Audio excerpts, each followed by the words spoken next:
What's up, everyone? Welcome to the podcast. We're so dedicated to talking about all the progress things in life, like music, content creation, and video games. I'm one of your co-hosts, JesseKazam. And it's it's high noon. I literally didn't plan that. Hell yeah. It's high noon somewhere. What's up, pal? Not much, man. How you doing? Bro, I've got a lot to talk about. Yeah? Okay? I've got a lot. Got some serious business. First things first. I'm the realist. Is that a rap song? Yeah.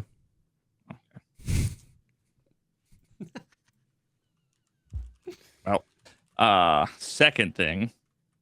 I only 4 people who have watched, of the 4 of our viewers who have seen the TV show From, which I want to talk about, will understand the relevance of what I'm about to say. And there's a couple things. First of all, yesterday I was on the phone with my dad while I was driving in the car. It's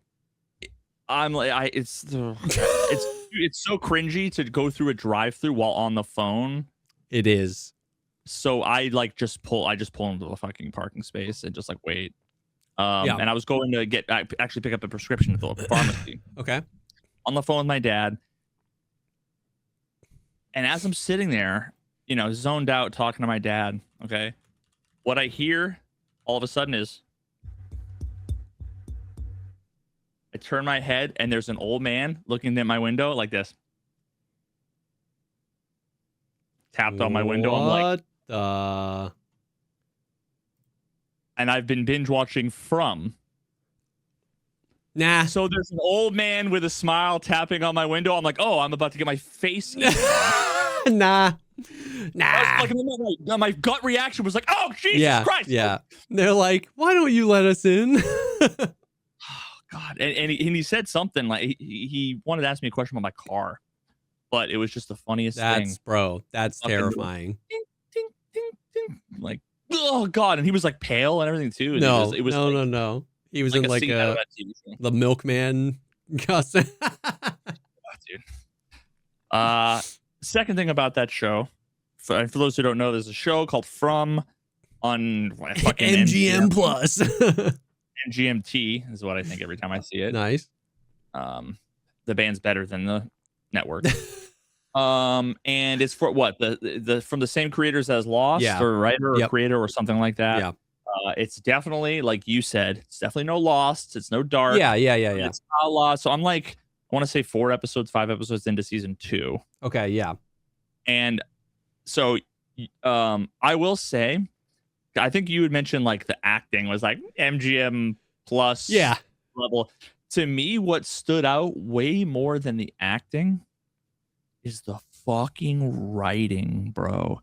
Yeah. Every 4 seconds, the character is doing the dumb thing no one would ever do. Yeah. Like, I have secret knowledge that will change everything. Yeah. And someone walks up and they're like, I'm not talking to you right now. And they like let them walk away. You'd be like, no, motherfucker, listen. Yeah. I just can't handle. They just always do the wrong thing when the right thing is obvious. And sometimes it'll be like some crazy thing will happen to somebody, and then it's like, okay, clearly you need to tell everybody about that, and then they'll get back to town and they won't tell everybody, and then you're like, what the hell? And then like in the next scene, other people know the thing, and it's like, oh wait, so you did talk to them, but off screen? Like I would have, the viewer should have been a part of that, like you revealing that to the rest of the people in the town.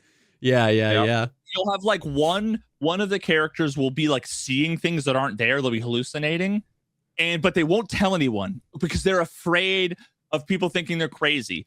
Then they'll be standing next to somebody else who's admitting to them they're having hallucinations, and they're like, "You're fucking crazy." Yeah.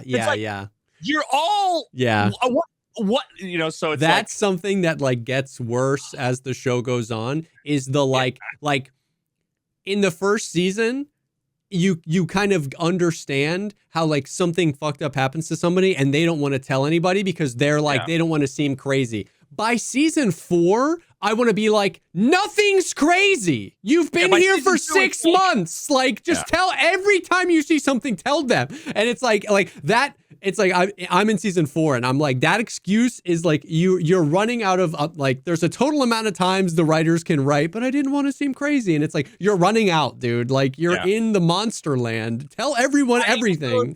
By episode 5 that we've established that effectively the supernatural exists. Yeah. So now it's like everything's fair game, dog. Yes. Now I do have to ask, the voice on the radio, is that the guy with the fake beard in the boat on Lost? Oh, it sounds like the same actor. Maybe. And I don't know if you know or not, but I don't. But you know what I'm talking about? Yeah. Yeah.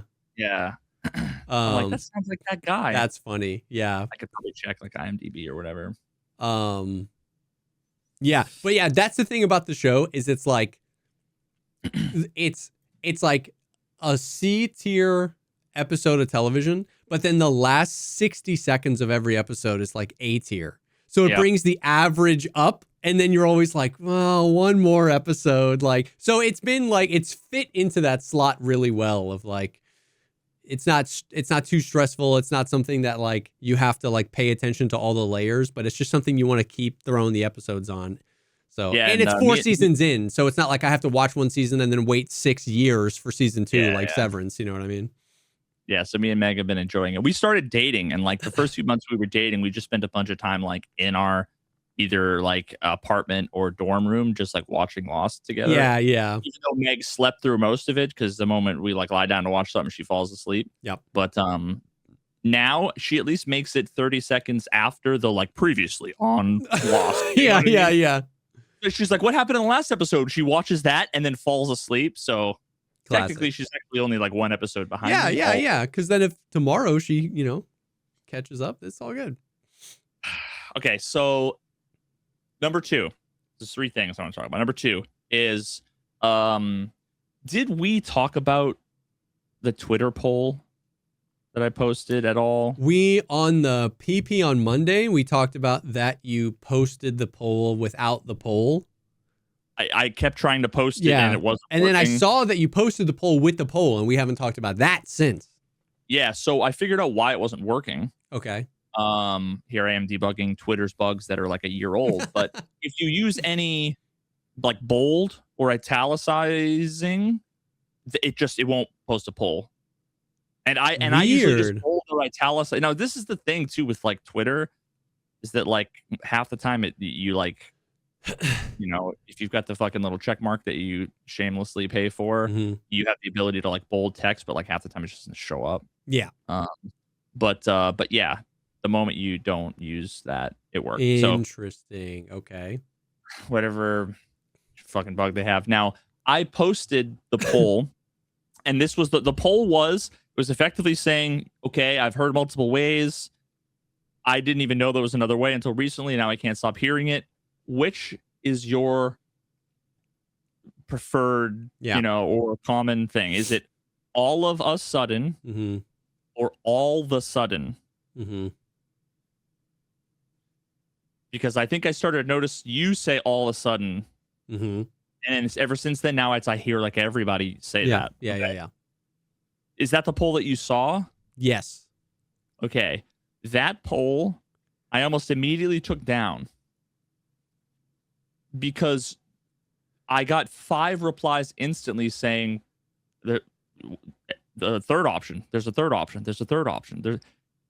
And it was like, what's the third option? So let me tell you the results of the poll, because I put up a new one with the third option. Okay. Where I was like, never heard that before. Never, and I still haven't. 83% of the people use the technically grammatically correct term all of a sudden. I refuse to believe that. All of a sudden. Which not only is it grammatically correct, okay, but it also just rolls off the tongue. No. All of a sudden. All of a. Not all of a sudden. You have peanut butter in your mouth. All of a sudden. I know. It doesn't roll off the tongue.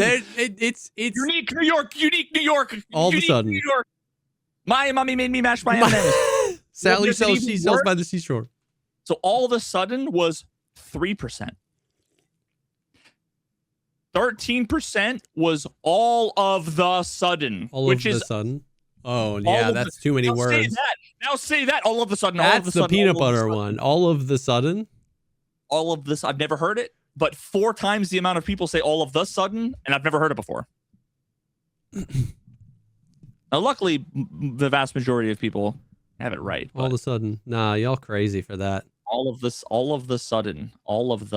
It's and like multiple people were like, all of the sudden, it's like easier to say, and I'm like, what universe am I living in? I mean, it's easier to say in the universe where you grew up saying it. To be fair, in the universe where we have hot dog fingers, peanut butter mouth. Well, here's the thing. Basketball. What's a sudden?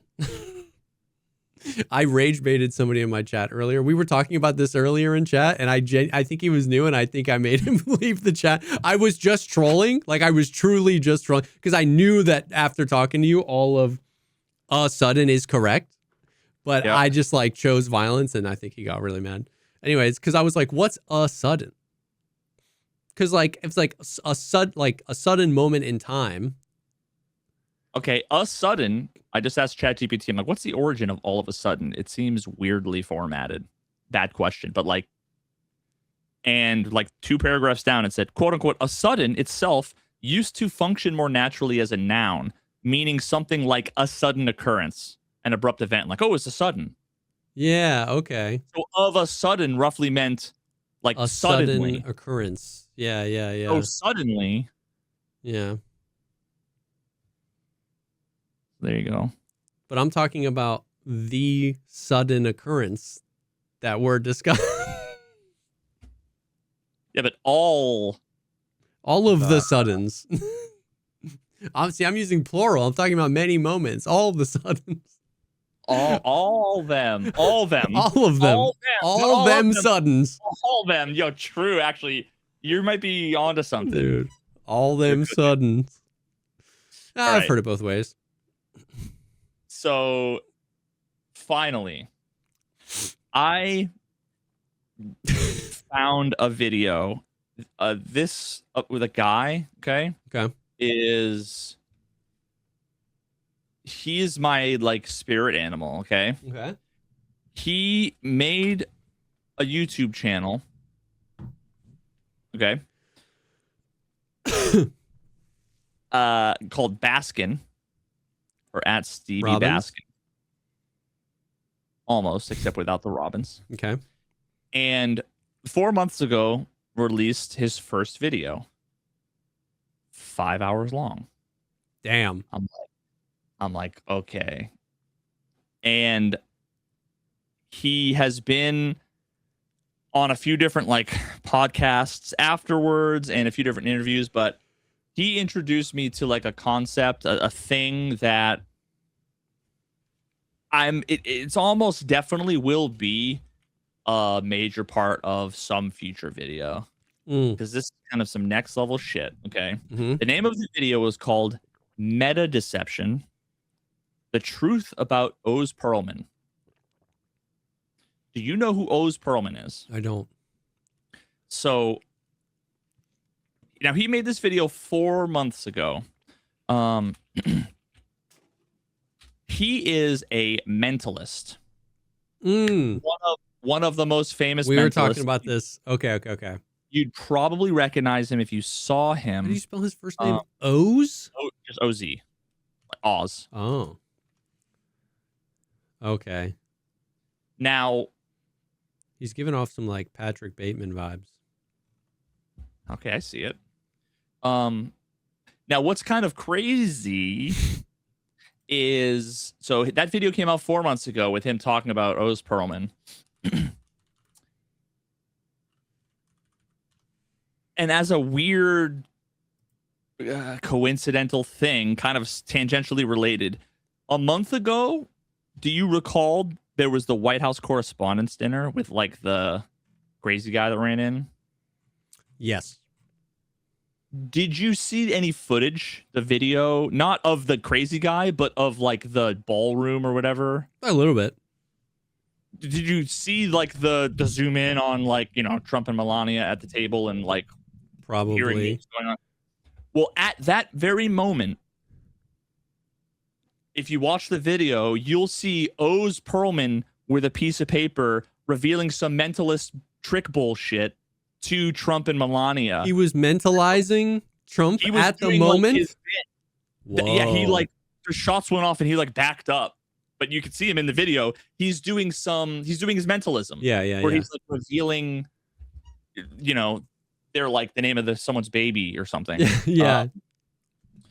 Unironically, I think that was it. It was like some unborn baby that someone had like named that no one had said anything about or something. Interesting. So I don't know if you got a chance to think about it. If I were you, I probably would have forgot instantly. But the question that I posed to you on the podcast Patreon, as a preparation for this, was to think about, I think it was this, like something along the lines of like, think about what to you is the distinction between a magician and a mentalist. Yeah. Did you at all? 90% of what I know about mentalism is from the show The Mentalist. Great. And I only watched like 4 episodes of that. Or the show Psych. You ever watch that? Psych was great. Psych is great. I love that show. Yeah, I mean, it's all pseudoscience, but... Well, yeah, he's not... Psych isn't... Oh, wait, no, not Psych. No, what's the one I'm thinking of, chat? Psych's the one where he's a fake... Yes, yeah. He's like a good detective, but he pretends to be a psychic. Yeah. There's the one that's Psych about... It's all about body language. Oh, my God. What's that show? Liar or something? Like Lie to Me? Lie to Me. That's what I meant, not Psych. That's... Yeah. Lie to Me is... Yeah. Basically... Yeah. Mentalism. Okay, so here's my mentalism is like more about like like the person you're mentalizing than magic is. Like magic is like a trick. Like, you know what I mean? Like a thing I am trying to get you to look over here while I do this thing so that when you look back over here, you're like, wow. But in mentalism, I'm like trying to like much more like read your body language and make guesses, more and more educated guesses, and like reveal something about you, not like here's a bouquet of flowers I pulled out of my asshole. So, okay, so I'll go through a few things.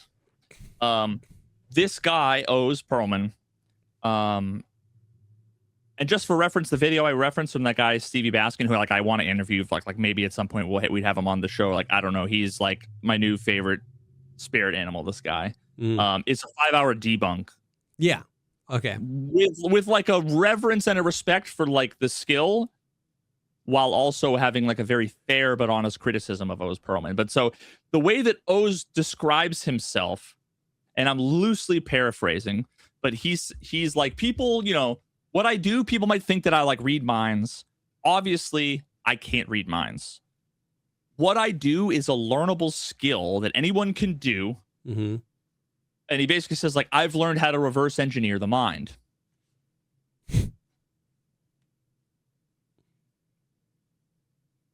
What I just described to you is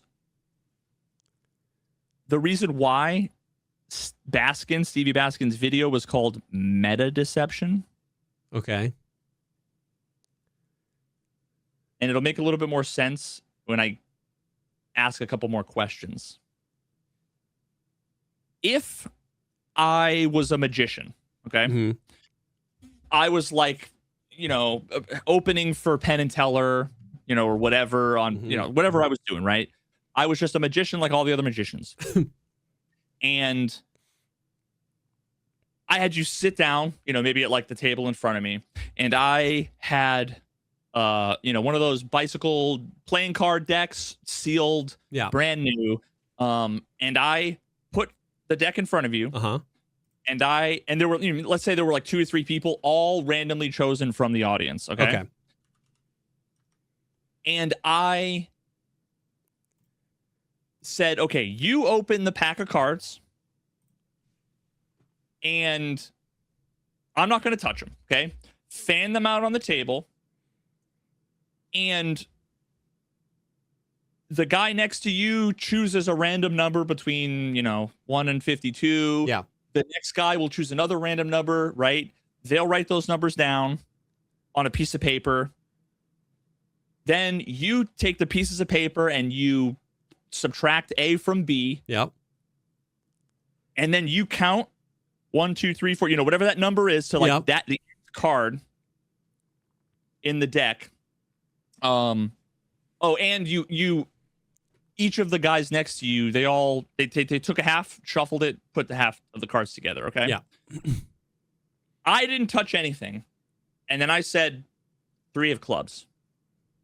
And you flipped the card over and it was 3 of clubs. Yeah. That'd be a pretty fucking sweet That would be trick, insane. right? Yeah. I didn't touch anything. Yeah. Yep. Mm-hmm. What if those guys were hired actors? And what if the deck was like a rigged deck? Like it wasn't brand new. Yeah. Wouldn't that be like when you go to a magic, and I'm not saying this is what Oz does, but I'm going to get to a point. Yeah. When you go to a magic show, there's like this implicit contract between the audience and the people on stage that nobody believes that they're like supernatural. Yes. They're not that they're magical beings. Everybody knows you're lying to us. That there's sleight of hand, there's trickery, right? Yeah. But there's like this unstated thing where it's like the people from the audience that are chosen aren't hired actors. Yeah. And then if I hand you a deck of cards and I say this is an unsealed brand new deck of cards, that I'm not lying about that. Yeah. And so if I did that, that's fucking like I'm breaking that contract and it's shitty. I agree. Like I guess I wouldn't say I would expect every magician to be like not using like trick decks or something like that. But I do definitely agree that like the modern social contract of magic is that you pulled it off with regular stuff. That you pull it off with regular people. Yes, regular trickery. Exactly. It's like it is that you got the person to pick the card you wanted them to, or that you got them to look away and then did the thing in plain sight or whatever. Like I would definitely agree that is the magic that is most impressive. That is the type of magic that gets like viewed a lot and stuff like that. Yes, I'm definitely following that with that premise. Yeah. Okay, so let's see. There's a few different ways. I'm trying to figure out the right way to like approach this because I've got so many notes. When Oz goes up on stage, he says, what I'm doing might be indistinguishable from supernatural. It's obviously not that. But I'm not just the magician doing this stuff. I'm doing this skill that you can learn, body language, reading people, all. What if he was just doing magic tricks? Yeah. The meta deception is that I'm lying about not lying. Yeah. And I'm like lying about not doing magic. Like I'm not doing the magic tricks. And then that kind of disarms you in a way that makes you more susceptible to the magic tricks. Yes.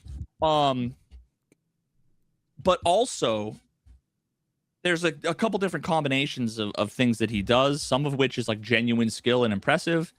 That tends to be on the magic side of things. Yeah. So let me walk you through a trick that he did on one of his shows that was really neat. He had 9 pro chess people. It was like mostly grandmasters with some like FIDE masters. Okay.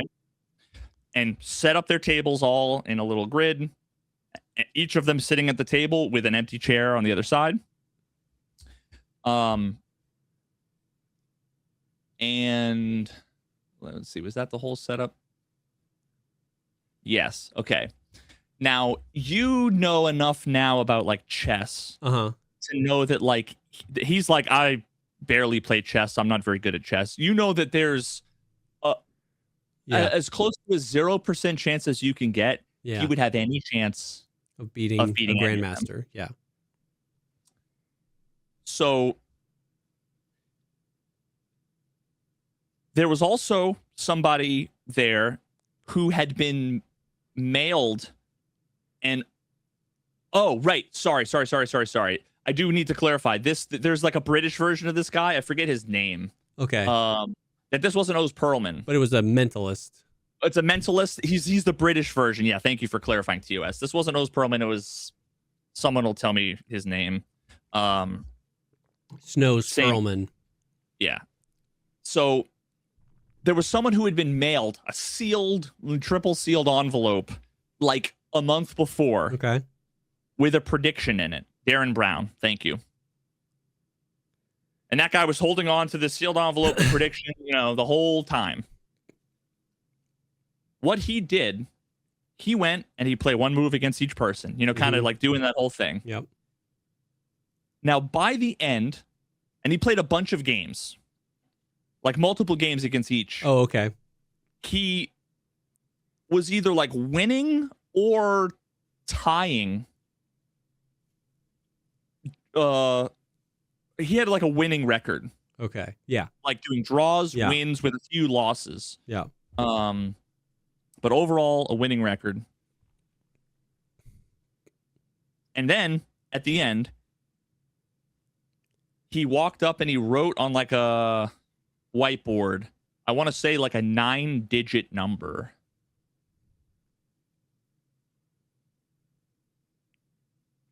And I'm missing one little detail. It's all kind of largely irrelevant. Yeah. But the whole idea.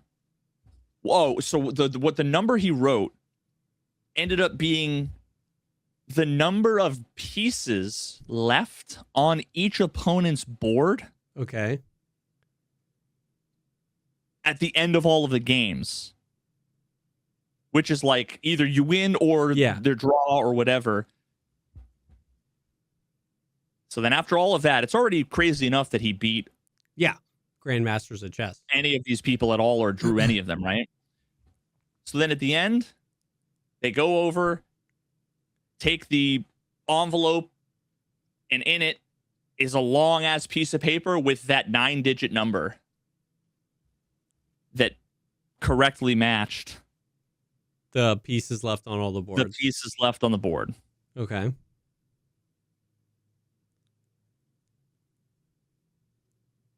How could he have done that? How do you think? I mean, paid the chess players to. That's one way. Yeah. None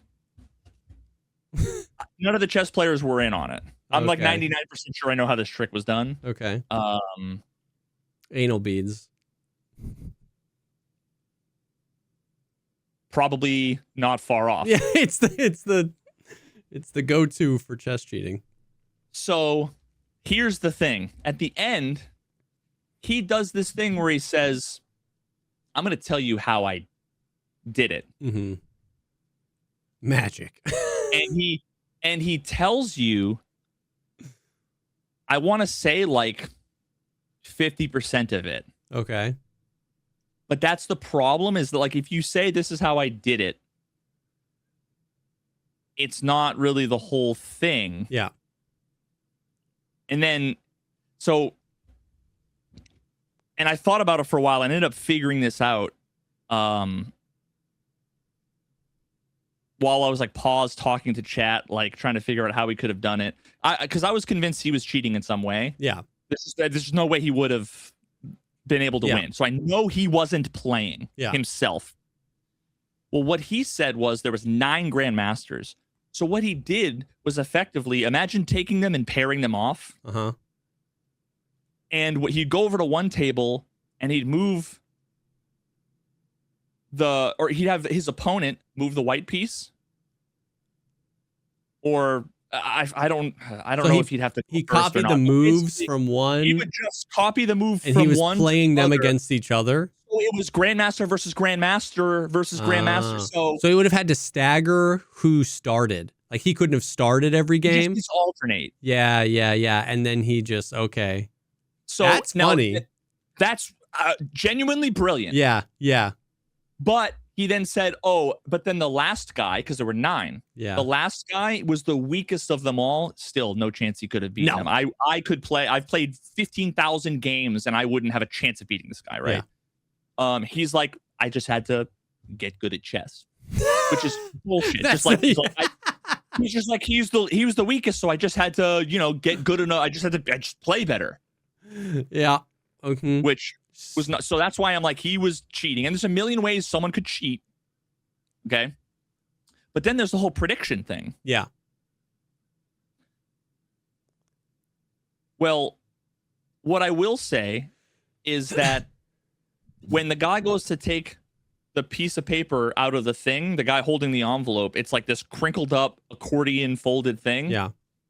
He goes over really quickly, grabs part of it, like he's gonna, because it's a long thing. So they've both got to hold as if you couldn't put it on a Post-it note. Yeah. Okay. Yeah.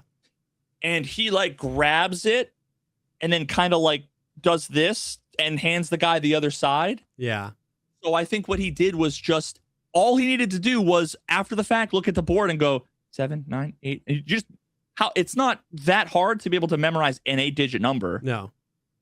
So all he needed to do was, because there was time in between the end of the games, maybe 20 minutes, could have been 40 minutes, could have, who knows how long it was with a production crew, because it's a big ordeal. Yeah. And just write it on a piece of paper. And then all you need to do is take the folded up sheet that's this big and then just hand them, half of it, your end, and then just hide the other half. So he just does sleight of hand. Yeah. So he literally just cheated in one chess game and did a paper switch. Yeah. And you get the most incredible trick ever. Yeah. Right? But when they tell you, his explanation was, I just got good at this one game. Yeah. And then his answer was like, and I forgot how I did the number thing. So like, yeah, to keep some intrigue.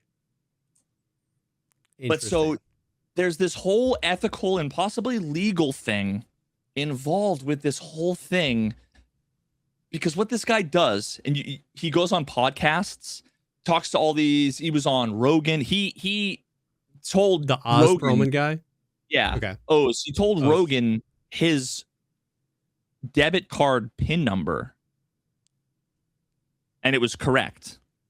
He also did the same thing to like some woman on, I don't know if it was like The View or like one of those. I don't think it was The View, but like NBC in the morning or some shit like that. Yeah. Or maybe it was The View. Her PIN, except he said her PIN number out loud. And she actually came out after the fact and was pissed off and talked a little bit about it. And it reveals a lot about his whole thing and what he's doing and how he's doing it. Now, this guy, Stevie Baskin, debunks all of it, extremely convincingly. So, and you can also see there's cracks that form in a bunch of these performances with some of these podcast bros and a few of these other things with some of the stuff that they say. So like randomly he'll be talking to, he did once to like it was Charles Barkley. Okay. On like ESPN, and he was like, think of an NBA player or whatever. It was one of those kinds of things, like think of anybody, whatever, keep that in your mind. And then he does this whole thing where he's like doing, I can tell by the way that your eyebrow, blah blah blah, like all this bullshit. Yeah. Okay.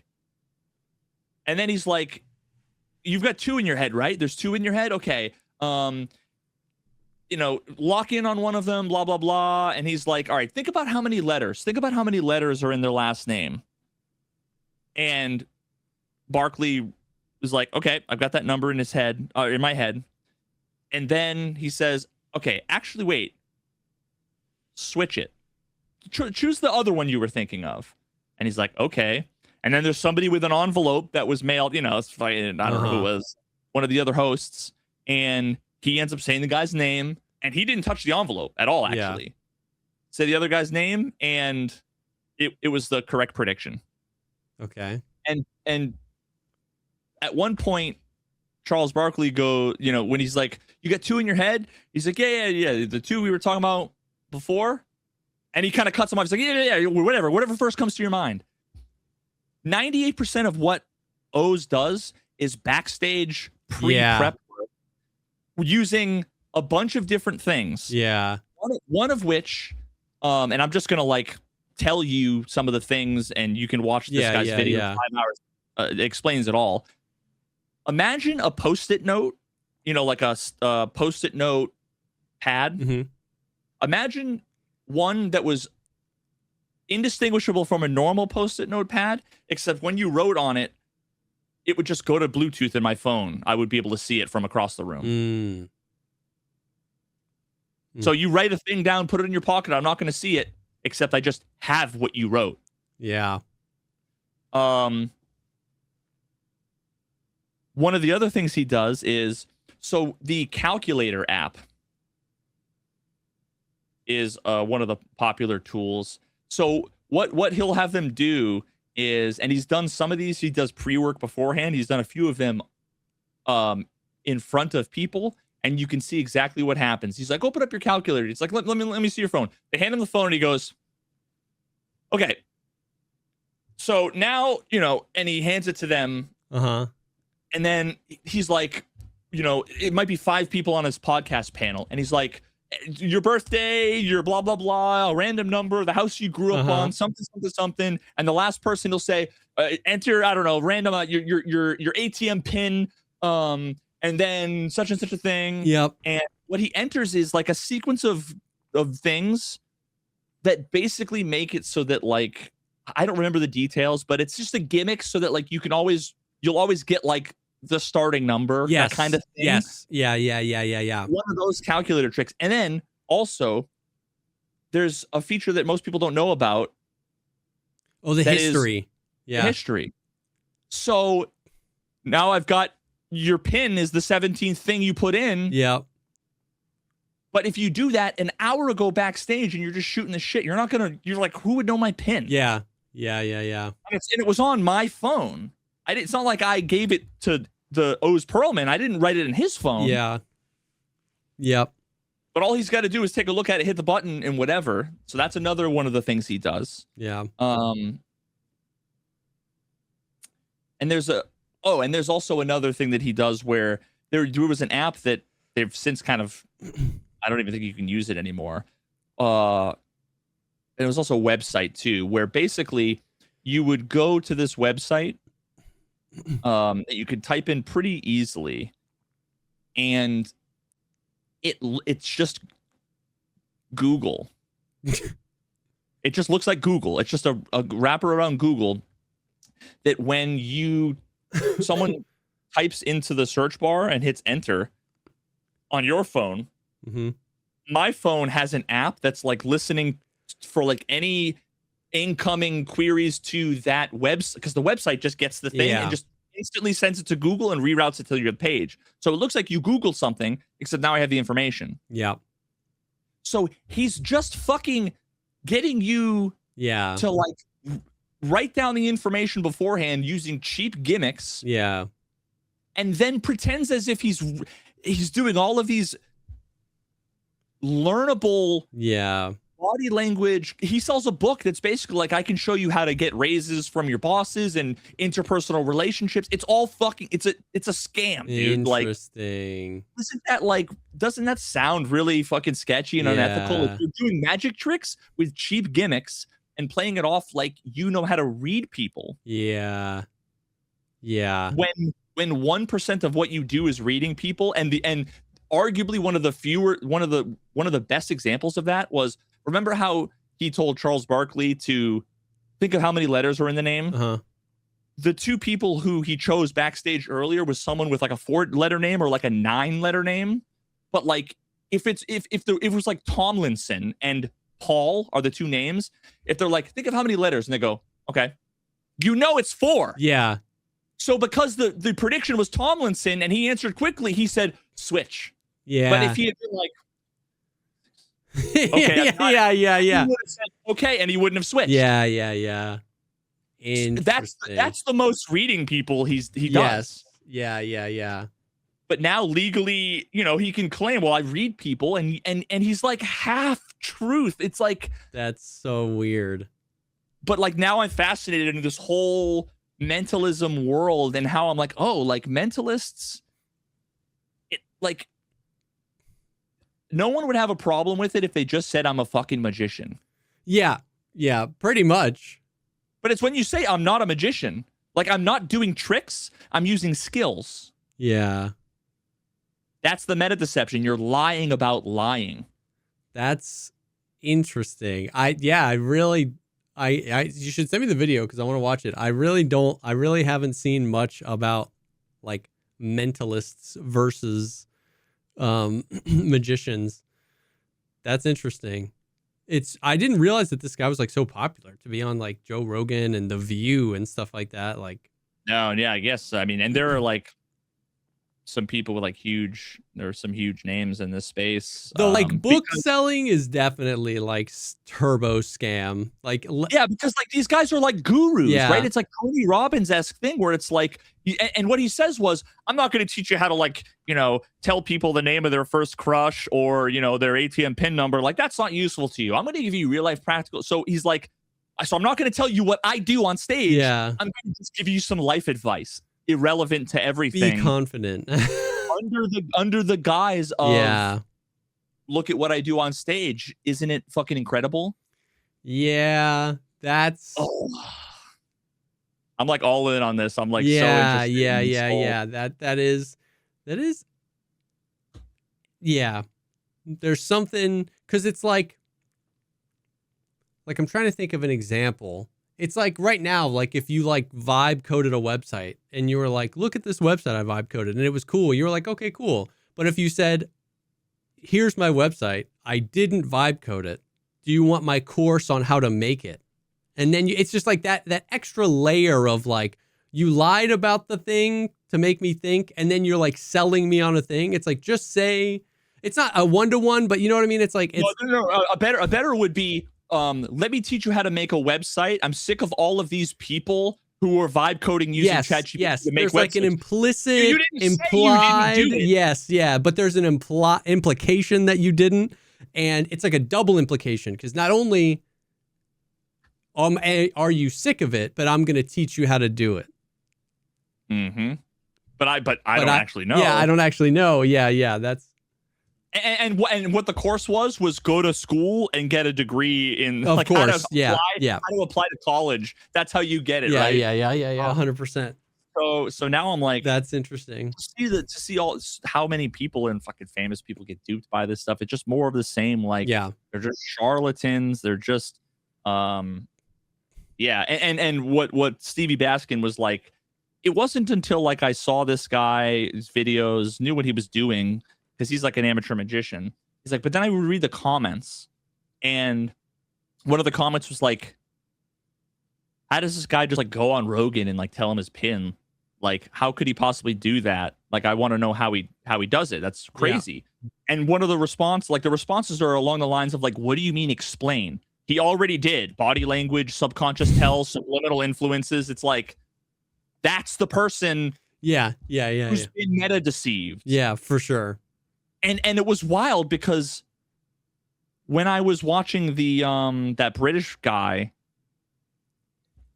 because of the fact that because I was like, oh, this guy's definitely not doing what he's saying he's doing. Like, this is all. Yeah. And there were folks in chat who were like, bro, but he's being honest. He tells you how. Just wait till the end, man. Just wait. He tells you how he does it. There's no scam here. Yeah. It's like, you just so easily bought into all you need to do is be a little bit truthful. And now you've got a bunch of people that are like, he wouldn't lie.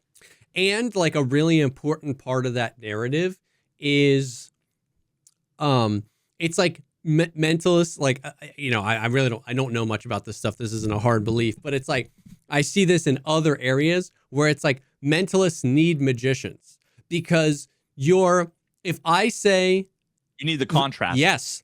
Like that is when you look at like so much of like the MLM social media pipeline, a lot of this like really crazy conspiratorial stuff.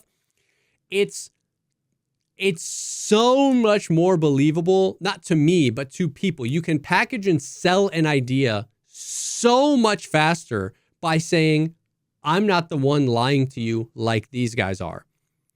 That's like you start at step 10 now, not at step 1.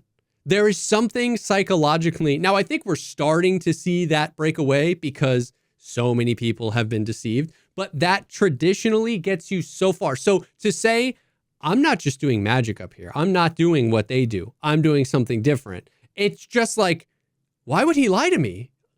he just told me a thing. And it's like, when you interrogate that for 1 second, it's like he's lying to me to get me to believe his thing. But there's just this like, to just come out and say he's not doing magic. The thing is that he's doing what he's doing is indistinguishable from magic. So when he says that he's not doing supernatural, in the same way that Penn and Teller, they're like real magic isn't real. Yeah. We're just fucking lying to you, and we're doing shit that I'm going to tell you I have sleight of hand. And you won't be able to find exactly. But for him to say like, this is a thing you could learn. This is all just me watching you closely. This is all just like years of practice and study. And it's like a Bluetooth Post-it note pad. That's, you know what I mean? Like, he's saying this is a learnable skill because that turns off a part of your brain that tries to figure out how he's doing it. Yep. Right? It's like nobody's trying to figure out how LeBron James got so good at basketball. That's like the key. He fucking played basketball all day, every day since he was 7. You know what I mean? It's like, but people try to figure out what they're doing in magic tricks. Yes, thank you. That's one of the distinctions that Stevie makes. Is he's basically like, the implicit contract is that like every magic trick is a puzzle. Yeah. How did they do it? But what he basically says effectively, he undercuts that. There's no puzzle. Yeah, it's just skill. And because he says there's no puzzle, it disarms you to look for a puzzle, which means he can get away with less creative puzzles. They can be arbitrary. It can just be a Bluetooth Post-it note that streams exactly what you wrote into my brain. Like, you know what I mean? And that's what's wild, is that no magician would ever fucking get away with it. Exactly. They wouldn't get away with it. So what he's saying is, I'm doing more than magicians. Yeah. And he's doing less than them. And that goes back to what I'm saying. By maybe not saying with words, but by implying what I'm doing is more and harder or whatever, or different than magicians. You're now not in magician mode, which means I can get away with like the cheaper magician tricks. You know what I mean? Like, yeah, you're not looking for sleight of hand. Yeah. Where like some of the sleight of hand, I mean, there are some times where like what he does is it takes skill to be able to like work a crowd of like 6 people and keep up with all these things. Yeah. And there are times where he fucks the trick up and he makes it work. Yeah. One of my favorite ones that he does a bunch. And it's so funny because one of the episodes on some podcast he did, they like fucked it up. They fucked his trick up. They like did the thing that like there's 1 out of every 20. Yeah. They do this and and they did it like 3 times in a row. And he ended up just having to like pivot away totally. Yeah. But so the thing is basically like, all right, think of a person, and this doesn't involve any pre-show work. Yeah. So it's even more compelling for a lot of people. He's basically like, okay, cool. Take out your phone and open up your contacts. And he basically has them like scroll like this. Mm-hmm. And he's like, just scroll. He's like, but don't show me, don't show the camera, whatever. So he basically has them like, scroll to like a random thing. And then he says, okay, now, I don't want to, whatever. And now what he does, you can tell, is he just grabs the phone and he's like, all right, so you want to hold it like this. And so what he just did is look at the phone. Yeah. And all he looked at the top name, and he's like, okay, so now we're going to do it, but nobody can see, the camera can't see, whatever. And then he's like, now just scroll like this. And stop whenever. Uh-huh. And they go, okay. And then he's like, now think about the person, think about whatever. And he does a bunch of things that's all bullshit, misdirection, whatever. Yeah. That's and he does a lot of interesting things where he's like, acts like he's not sure. Yeah. Says like, oh, you know what? No, actually, I'm gonna go. Like he just, it's a bunch of extra filler to make it seem like he's doing stuff. Yep.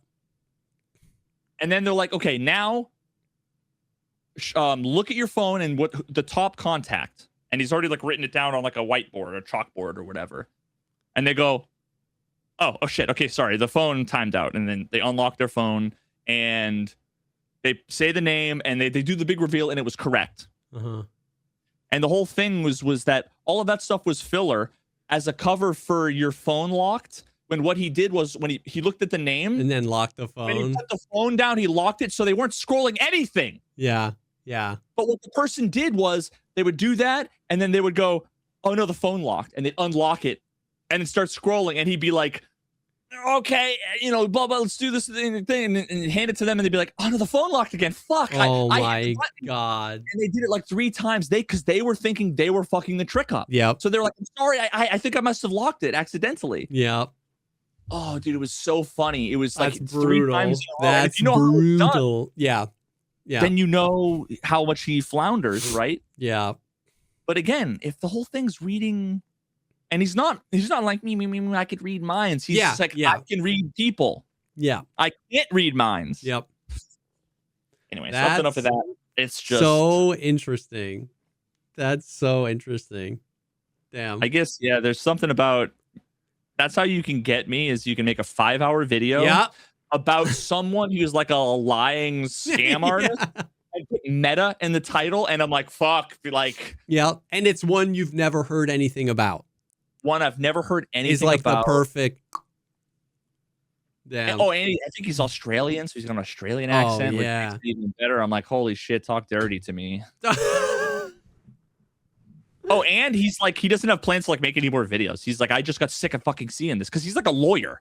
What? Like, he works at like a law firm. Like, he's like, I just wanted, but now he's getting invited everywhere, and yeah, so. Damn, like, bro. He's like the expert, in many ways that you could say like Carl Drops is like the Billy Mitchell, or maybe even like arguably me as like the second like Billy Mitchell expert. Yeah. It's kind of like the O's Perlman. How many views did the video get? 660,000. Oh my God. Which just once again goes to prove like, bro, you can't make a 5-hour video and expect so many people to watch. It's like, no. That's, dude, first video, only video, drops the 5-hour freaking Peter Jackson extended cut and then just retires. That's crazy. That's actually sick. Yeah, so I'll send you that. His name is Stevie Baskin. Stevie Baskin. Damn, that's wild. That's wild. Well, before we move on, I do want to take a quick second and thank the sponsor for this episode, and that is Tushy. Okay? Tushy changed my life, all right? So Tushy is a bidet. They have their line of e-bidets that, and here's the kicker, don't require a plumber, okay? You can install it in 5 minutes. It just needs, the e-bidets just need an outlet, and you hook it up to like the water source. You don't have to like, you don't even need a tool. You don't need to like run new lines. You don't need a plumber come out. Sets up in 5 or 10 minutes and use a bidet. I never used a bidet before until Tushy sent us theirs for the last sponsorship we did for them. And now I have it set up in the master bathroom, and that's the only place I want to go to the bathroom. Okay? I know if you've never used one before, it's scary because you're like, what's going on here? But it really is just like everything people say. It's more comfortable. You're not using 17 rolls of toilet paper. It's just the water's warm. It's not cold water. It's like it's a game changer for something you do all the time. Bro, I lived 36 years of my life in the literal dark ages. Yeah, it feels like the dark ages after. Bro, it wasn't until I finally went and hooked the Tushy up into my upstairs toilet, which by the way, I already have all the ones pre-bought for my new for the new house. for the 3 toilets was like the first thing I did. It wasn't until then that I realized how savage and terrifyingly, now that you have something to compare it to, bad just toilet paper is, bro. Like, we don't need to get graphic. I'll just say it's like night and day is the biggest understatement of the century. I will never go back, and anytime I'm ever out and don't have a chance to have the bidet, it's like I genuinely am like, ugh, I regret all my decisions. Yep. It genuinely incredible. Yep. Any of the things that might eke you out or whatever. Yeah. It's in every single possible way an improved experience. Yes. And I think that's the thing is that like I had questions and like all of my concerns it addresses. Like it just when you first think of a bidet, it's like water hose spraying into my butt. That doesn't seem cleaner. That doesn't seem whatever. It's like the Tushy e-bidets have heated seats, adjustable water temperature so that the temperature isn't like, whoa, you know what I mean? A powerful jet, a dryer. It cleans itself, like it flushes water. So it's like all the things I was like, wouldn't that get disgusting? Or was the water going to be cold? All those things, boom, boom, boom. I just didn't realize that it was like, I just thought it was just like a hose, like a jet pointed up and that was the whole deal. No, it's not. It's so much more. Once again, super easy to set up. They have everything covered. All you need is an outlet. It's easy to use. People who have made the switch to Tushy use up to 80% less toilet paper, no more clogged toilets, no more wasting money on something that does an inferior job. It's fantastic. So stop guessing you're clean. Start feeling it. For a limited time, our listeners can get 10% off their first bidet order when using code POGCAST at checkout. That's 10% off your first bidet order at hellotushy.com with promo code POGCAST. Thank you to Tushy for sponsoring this episode. Thank you for introducing me to the literal... the 21st century. I was going to say the future, but no. Sorry, like people figured this out a long time ago. Yeah, they did. We've all just been savages in the United States for way too long. They did kind of figure this out a while ago. Damn, that's crazy. That's funny. Over on my side... dude, okay. So I've been playing Star Citizen, and I think I found your calling. And I don't know why I had never thought about this before. So ready. So, like, there's lots to do in Star Citizen, and it never works, right? Like, I'm not here to... But yes, dude, Mossy knows. Okay, so there is one of the professions you can do is salvaging, okay? And you played Hard Space Shipbreaker. You loved that game, right? Now it's nowhere near that, level of detail, but it's power washing sim in space. So like I have my salvage ship. It's called the Vulture. And the way salvage works is it's whole. Did you do that today? I did not do that today. No, I did it the other day, and that's when I had this epiphany. I can send you like a timestamp link to some, or maybe just like YouTube or whatever. Anyways, so it's like there's a bunch of different ways to do it, but like you can get like these contracts where like it's a quest from the game where they're like, hey, this freaking ship is out here. We got to get rid of it, right? And then you show up with your little salvage ship and you turn it to scrape mode, and it like heats up and then absorbs all the material. So you power wash sim, like you're scraping the hull off as you go. And you can like, it's just like power wash. You can like do designs. There's different heads that like make the beam shorter or wider. And it's like you're scraping all around the ship. There's even when you do a contract, there's a percent just like power wash that like, God, what's it called? Is it like just Star Citizen hull scraping. Vulture is the name of the ship that does it. Complete guide to salvage. Apparently I've watched half of this Star Citizen guide to salvage, and I don't know when or where. Hull scraping salvage update.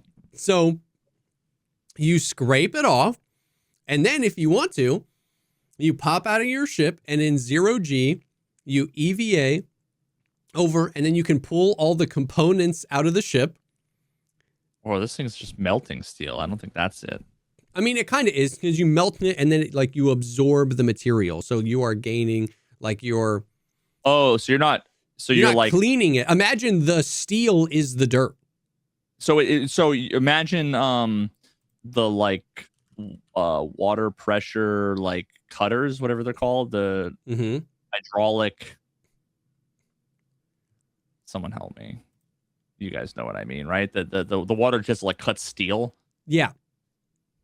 Kind of like that. Yes. I'm trying to. First hull break, second hull break, refinery run. Oh, I was doing this looting. shit off stream. God damn it. You were playing. Yeah, dude. off- Yes, I was playing off stream. I'm proud of you. We had just had that conversation too. Stop using the wrong scraper beam. Anyways, so you scrape the ship, and then you can like hop out, and with your little tractor beam, if you want to, you can pull out the components, the power plant, the cooler, any missiles, any guns, and you can take that and sell it for extra cash. And then you hop back in your ship and you swap over from scrape mode to fracture mode. And then you send out this like energy plasma beam that basically vibrates the thing until it breaks into a million pieces. And then you scoop up all the pieces. And so what you scrape off the ship is RMC. What you scoop up is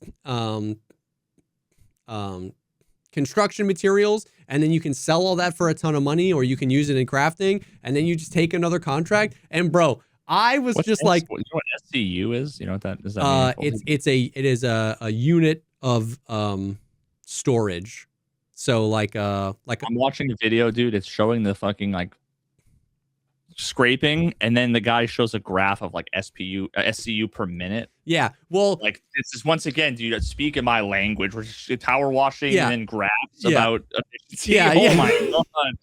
Be still my beating heart. And like, dude, and I just like literally for like hours off stream with Airwing, we were just like scraping, and then you can just get more and more and more meta with it. So what we would do is like we would have a big cargo ship out in space, and we would just park it in the vacuum of space, and then we would fill our little salvage ships up with salvage, and then we would depot it onto the cargo ship. Because you work your way up the missions. Like the first thing it has you salvage is like a little tiny ship, and you just like scrape it and you move on. And the more reputation you get with the salvaging company, then it's like go salvage the like battle cruiser. And so, I fill up my little salvage ship in like a front left panel. So then we're like dumping all the salvage in the cargo ship, and we're all just like scraping, and then somebody else from chat drives the cargo ship and sells it, and then they send us the money, and we're like getting more and more stuff. And I just like, that's the kind of shit. And I was like, bro, this is, I was like, Veritas doesn't even need this. He doesn't need to like make money from it to then go buy a better ship. He plays Power Wash Simulator. There's no end game to Power Wash Sim. It's just like, it's not a job, it's a passion, my guy. So it's like, you can just go out in, so like you could just power wash in space while watching YouTube videos with your chat and just chatting like forever, just permanently. I'll be the richest person in Star Citizen. You would have like billions of credits.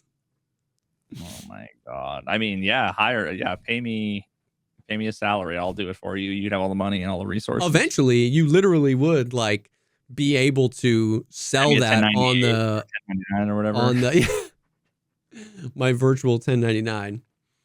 But anyways, I had that epiphany as I was off stream mining and salvaging. It's great. So that is your calling. One day we'll bring you out and we'll just do some power wash in space for 6 hours, and it'll be so fun. Already. But other than that, I've been playing a lot of Star Citizen and really enjoying it. The game is like incredibly buggy and horrible, but it's just like everything, like when it works, it's so fun. It's like there's an inverse correlation to like, if you have like a cheap thing that does something that's only slightly cool and it only works like 9 out of 10 times, you throw it away.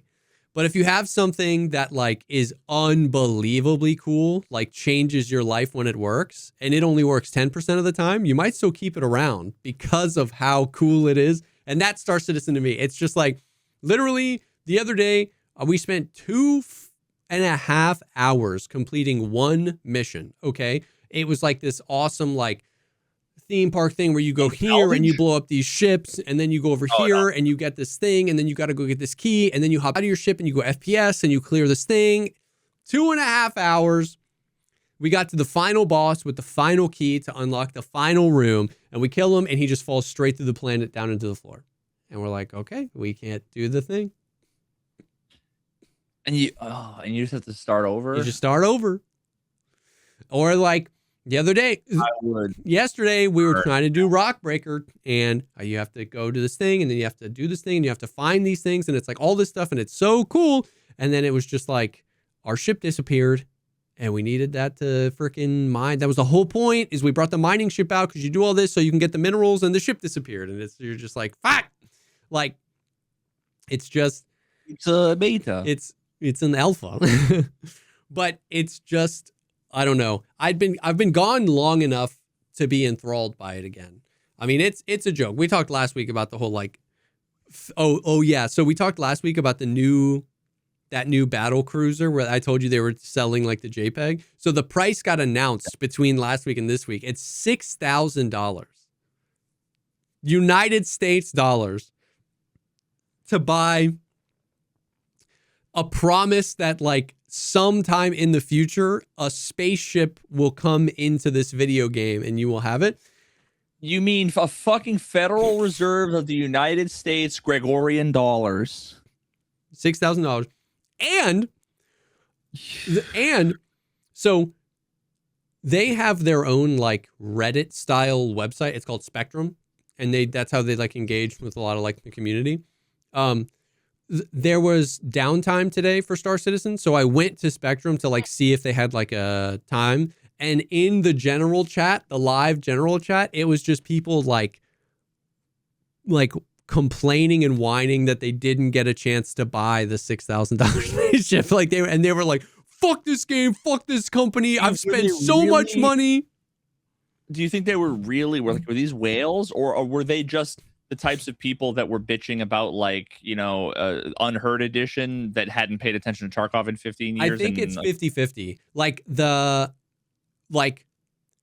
You know how there's like, I use this word, you're going to know what I mean, but somebody's probably going to yell at me. There's a little bit of like, there's an entitlement that comes with like the EOD owners, because they were like, we spent $150 and we spent it all this time ago. Like I'm entitled to all this stuff. Like I know that they said that they would give us, I'm not discounting the fact that they said they would, but I'm saying there's like a little bit of that like entitlement, right? Like I spent $150.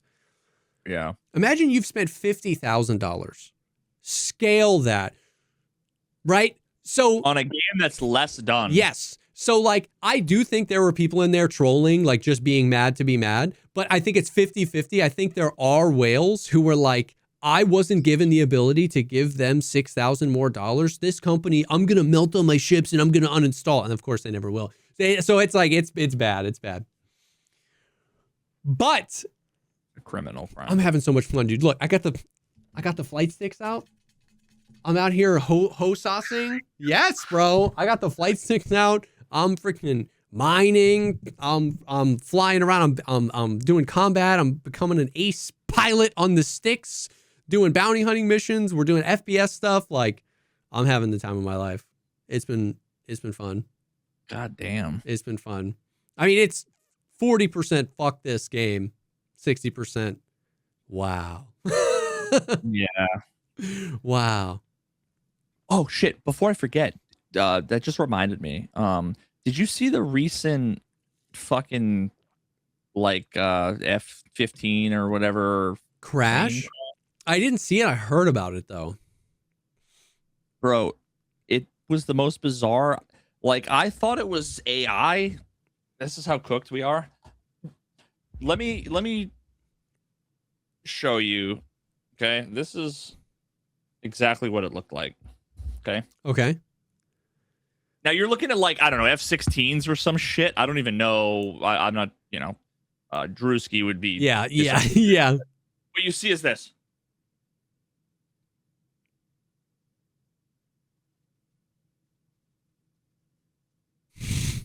Eject.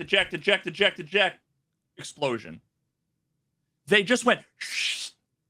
They like hugged belly to belly. Belly to belly, just like. Whoa. And it was like a long time. It was like 1,000, 2, 1,000, 3, 1,000, eject. And I guess all four made it out, but. Wow. That's wild. Dollars at work, boys. Yeah. Fucking millions of dollars. But yeah, I mean, luckily they all of them made it out, which is all that matters. But yeah, so That wild. is bizarre. I did hear about that. All it reminded me of was the best Twitch chat message of all time that I still, at some point, once I get merch again, I will put on a t-shirt, where some like random Twitch chatter came out of nowhere in the middle of my chess arc. Uh-huh.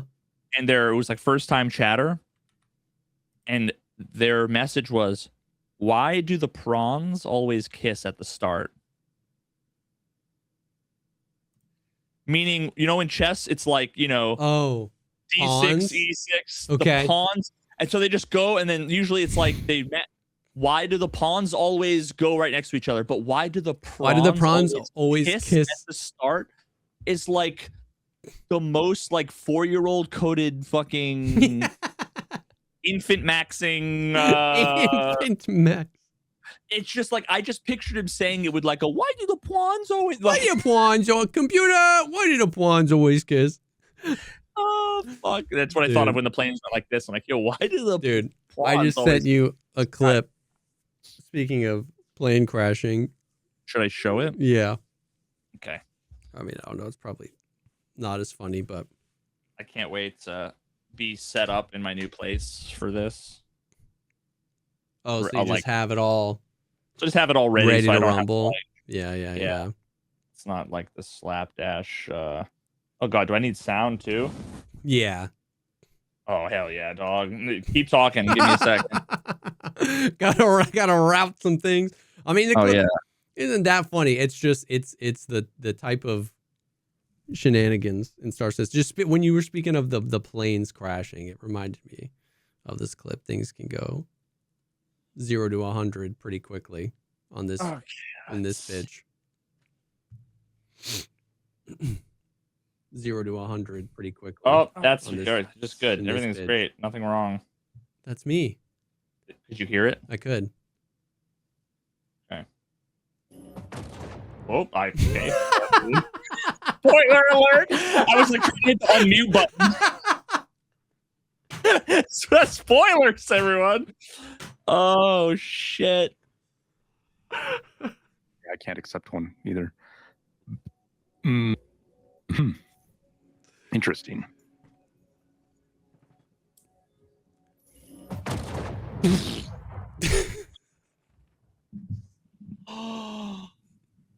Were there other people in your ship? There were no other people in my ship, but like that's my ship, and now I have to spawn back into a hospital bed and then get out of the hospital bed and take an elevator down to the spaceport and then recall my ship back from the space. Yeah, it's just like the thing I had to do every time. The original dad. Yes, but it's like I just like tapped the W button and just went mock Jesus into like a piece of debris, and a nuclear bomb was set off. Oh god, was there anybody nearby? Airwing was right there. Just so like he just like watched me explode. Yeah. And just see you ragdolling in space. That's the best part. Is that like I just saw your body float across. Yep. Oh, bro. Yep. Holy shit. I mean, that's what this game is for. Exactly. It's for FOIP and it's for funny shit like that. There's so many clips of people like getting out of their spaceship in quantum. So like they're literally moving like 270,000 meters per second. And there's no like G-force, but when you like, if they accidentally, especially if it's like a snub fighter, they'll accidentally hit a button and the canopy will open and they'll like do the crawl out animation. And then all of a sudden it's just like, boom, your ship is gone. You don't like, but because you just like exit at 0 meters per second and your ship just continues flying at 270,000. So you're like, oh, what is inertia? You're like in infinite space, just like floating around, no planets nearby, just like in the black. No. In the black, just like, well. No, see, technically what would happen is you'd open up the canopy, you'd step out, and nothing would happen. You would just be floating an inch above your seat because there's no wind and you're moving at exactly the same speed. True. Right? Because I mean, think about it, right? Think about it this way.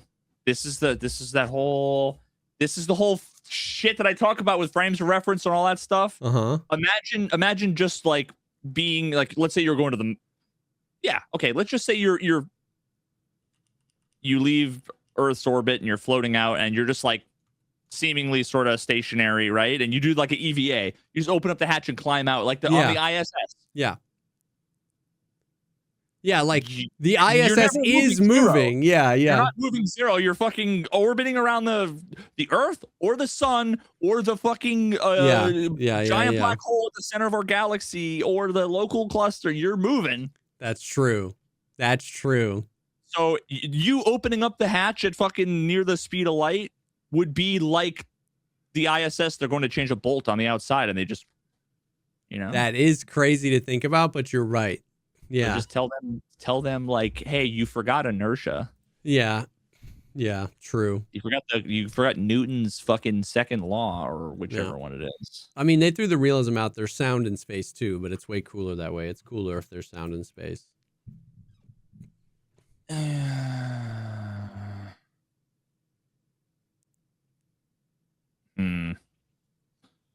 So like, I'm just thinking.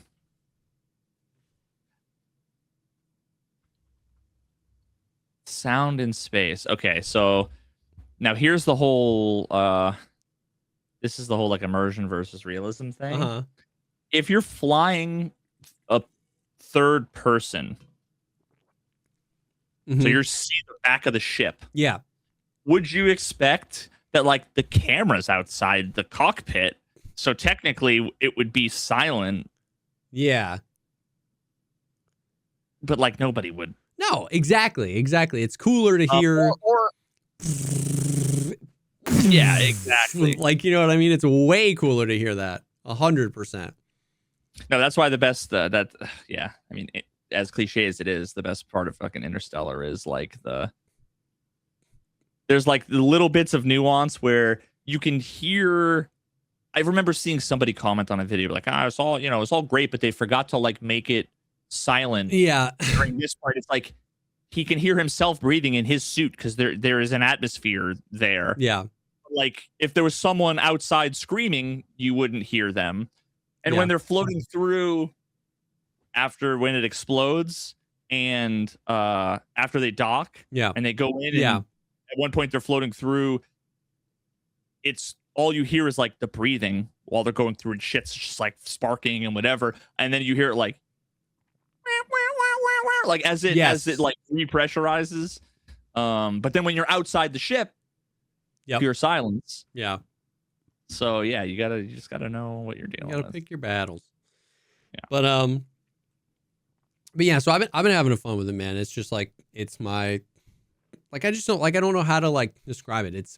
It's the perfect game that I want, so I'll just put up with the bullcrap, and I'm not close to it. It's so funny, like you see people that stream it all the time, or like whatever. It's like I'm looking into a mirror. They're just playing Star Citizen instead of Tarkov.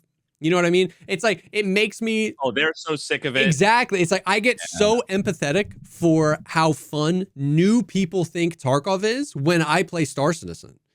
Because I'm like, bro, this shit's so fun. And they're like crashing out that this like obscure bug has been in the game for 6 years. And then it makes me go, oh my God, I literally do the same thing. I just crash out at this like relatively innocuous bug because I know it's easy to fix. And I know it's been in the game for a really long time and it's really annoying and they can fix it anytime they want, but they don't. And it's like, the new Tarkov player just wants to come by the stream and be like, bro, what's up, dude? I'm having a blast. And it's like, it really contextualizes that for me and been like, don't ruin that shit. You know what I mean? Because I'm having so much fun playing Star Citizen. It is like the game I want to play. So, and it's like, so it's cool. They're adding a lot of their like, they made like a big stink, like 2 years ago at their CitizenCon, all these like, they built their own engine and all these like big procedural tools, and they're adding some of that in later this year, like their planet. You know, it was like the Bethesda, like the Starfield thing, where like I've watched a bunch of videos about how like it's a whole planet, but it's not. Like there's technically a boundary when you land. There's like a thing, and like there's only like a certain amount of like preset templates where like you can always find like a pirate settlement over there or over here or over here, because that's the three places. Yeah. And they have this like they have fully like, I think it's to scale, maybe it's like half scale or something, like planets, and they have this like procedural tech they've been working on for forever, called Genesis, and it populates the planets procedural. So like they've spent the past like 10 years building an asset library of like tens of thousands of assets and like shacks and whatever. And then they've been working on their procedural tech to like generate stuff and how far away should a thing be from another thing. And they do like clustering. So you would expect to see like a place where this is like a cluster where like this is almost kind of like a city center. And then out of that, you would see like some more smaller things and then maybe a greater distance between the next cluster and like all this kind of stuff. It's 1:4 ratio of real life planets, is what Masi was saying. I wonder how similar it is to like No Man's Sky, because No Man's Sky procedural generation is really fascinating how they do something, and they've worked on it a ton, right? Like at the beginning, it was like too procedural, like there weren't enough bumpers, so you saw the like T-Rexes with the like shark fin arms, and it was like it really could be anything. And they over their lifestyle, they've really honed it in. Their procedural tech is insanely good now too. So, actually, No Man's Sky was never like that. What? No Man's Sky, there was only 7 parts mixed up together. it was never really crazy. I guess that's true. But now it's a lot more diverse. Yeah. Now it's insane. That also goes to that just reminds me too of the whole like you actually don't. There's RNG, right? Yeah, but you don't want true randomness. You don't want true random because true random doesn't feel random. Like I'm sure you've heard the anecdote with Apple Music, or maybe I think it might have been Apple Music, like Shuffle. Yes. Yeah. Yes. Yeah. Originally, when they first implemented on like the original iPods, like pure Shuffle, people thought it wasn't Shuffle because they would like hear 2 songs from the same artist back to back, and they're like, "Well, it can't be shuffling. It's not." And it's like, no, it's random, and that means sometimes you get the same song 3 times in a row. Sometimes, like, you know what I mean? Oh my God. Speaking of, sorry, another random side note, I'm off the wall. Did you see this is something where if I had seen on Twitter beforehand, I would have rolled my eyes and not cared. Okay. But instead I came to my own independent conclusion about, I didn't really care. But it was one of those things where I was like going to screenshot it and take to Twitter. And I saw people talking about it on Twitter. And I'm like, fuck, I hate that I was about to be that guy. Yeah. Did you see the Spotify logo? The logo. Yeah. I saw it and was like, but it was only because like for me, it went from like a much lighter green and a totally flat, like modern design logo to now it's basically like it's a black square with a green tinted like what are the sparkly like a disco ball? Disco. It's a green tinted disco ball with the like 3 stripes in black. But so like the disco ball, it's like shaded, so it's kind of dark. So like I couldn't find the Spotify logo. Yeah. Because it was so dark, and I guess I'm a fucking old man. I know I'm an old man now when I do this. Yeah. You're like, yikes. But it was like, where the fuck? And I saw it. I was like, gross. Yeah, I did see that. I just got so used to everything being flat design. Yes.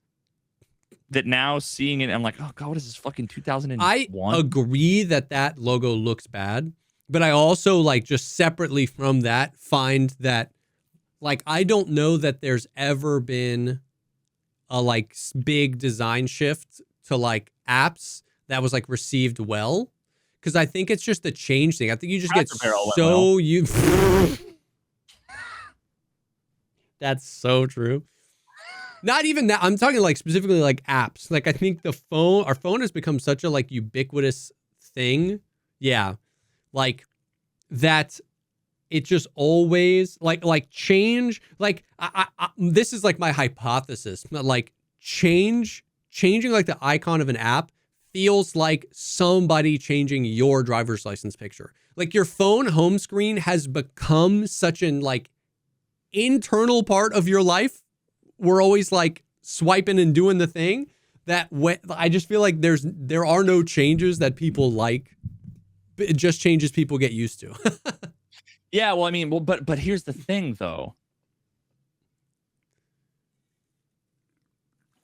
The 2 things that you just said, they're the same picture. I like what I'm used to in that so much of like it's literally built into Apple's like human interface guidelines. Yeah. Like the consistency. Yeah. You're going to look for something and you can't find it. It's annoying. For sure. When you get like trained. And this is one of those things where it's like they didn't even really change the logo. It's just a fucking uglier version of the same logo. Yeah. They're like Cracker Barrel, where they like the reason why people were mad at Cracker Barrel wasn't because of the logo change. It was because they were afraid that it was like woke. Yeah. Well, whatever the fuck. That's why people got mad. In this case, I just think people are being like, it's ugly. No, I agree. Once again, I'm not saying the Spotify logo isn't ugly. What I'm saying is that like, it's like that change trumps like the design. Like even if an app was like done in a better logo, the change of like that friction of like, where's Spotify? Where's this thing? Oh, it's different. Like that, like on the hierarchy of emotions, like an aversion to change ranks higher than like aesthetically pleasing things. And so like they see it and it's just like, that's bad. It's bad.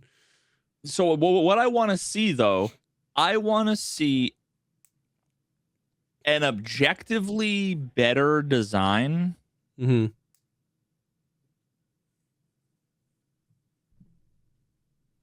Period. I want to see objectively better art. It's just not that just app like logos are art. I'm just saying it's funny.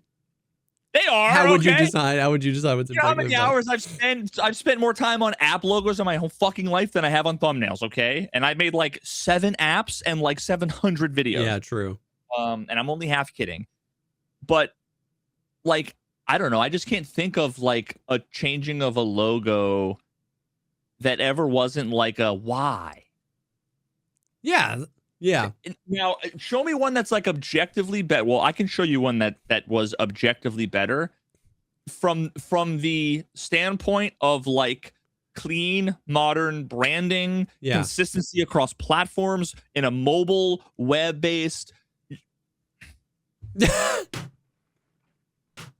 You had that primed up. I saw this and was like, I pulled it up and I was just reminded because I was genuinely going to ask for an example.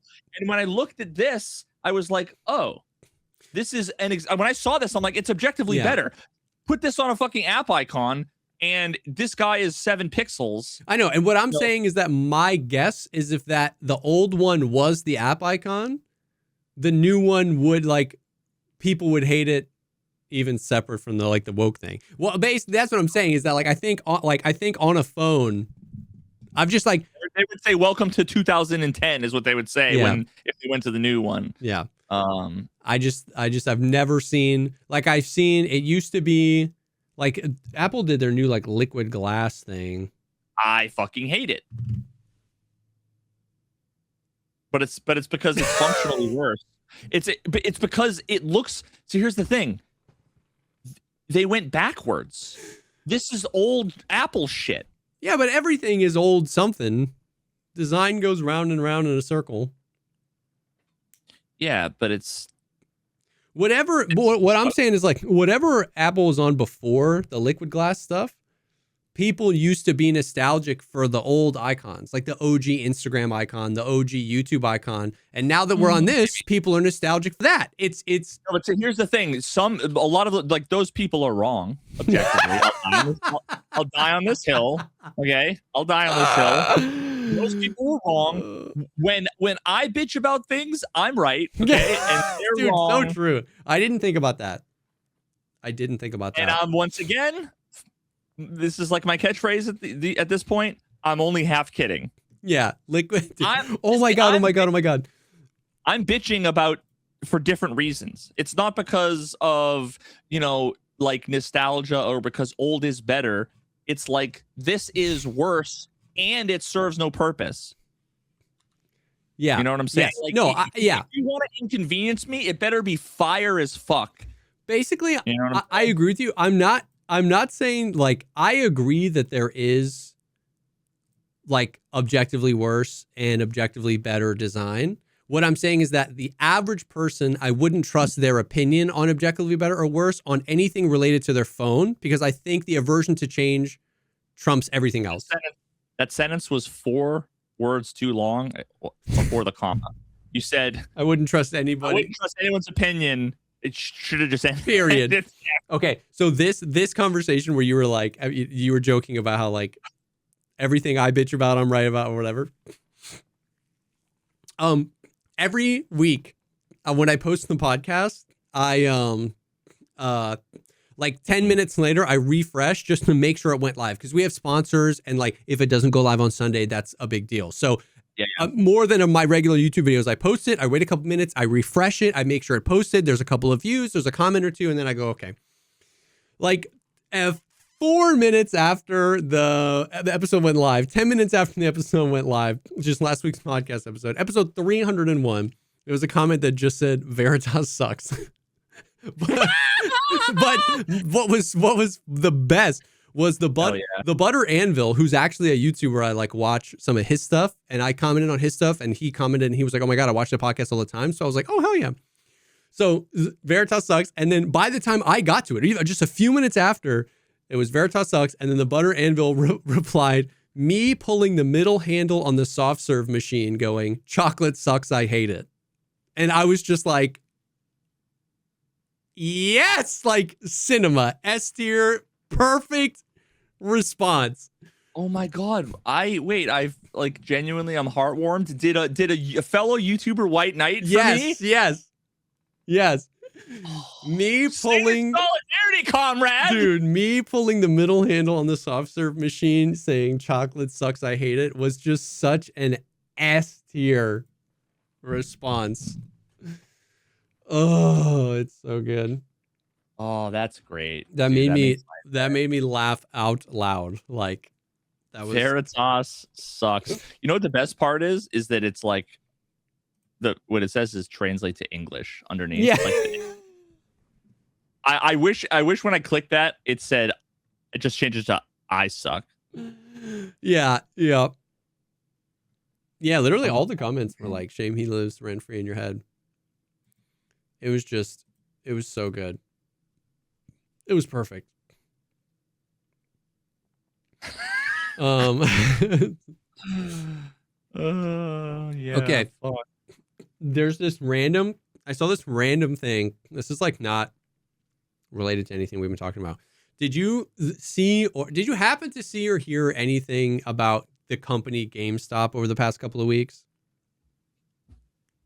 Should I have bought or sold stock? Yeah, okay, right. So obviously they're a meme, and their stock, they basically got saved from like the brink of bankruptcy because of the meme stock, shenanigans of 2020 or whatever that was. Okay, GameStop was back in the news because GameStop was trying to purchase the company eBay.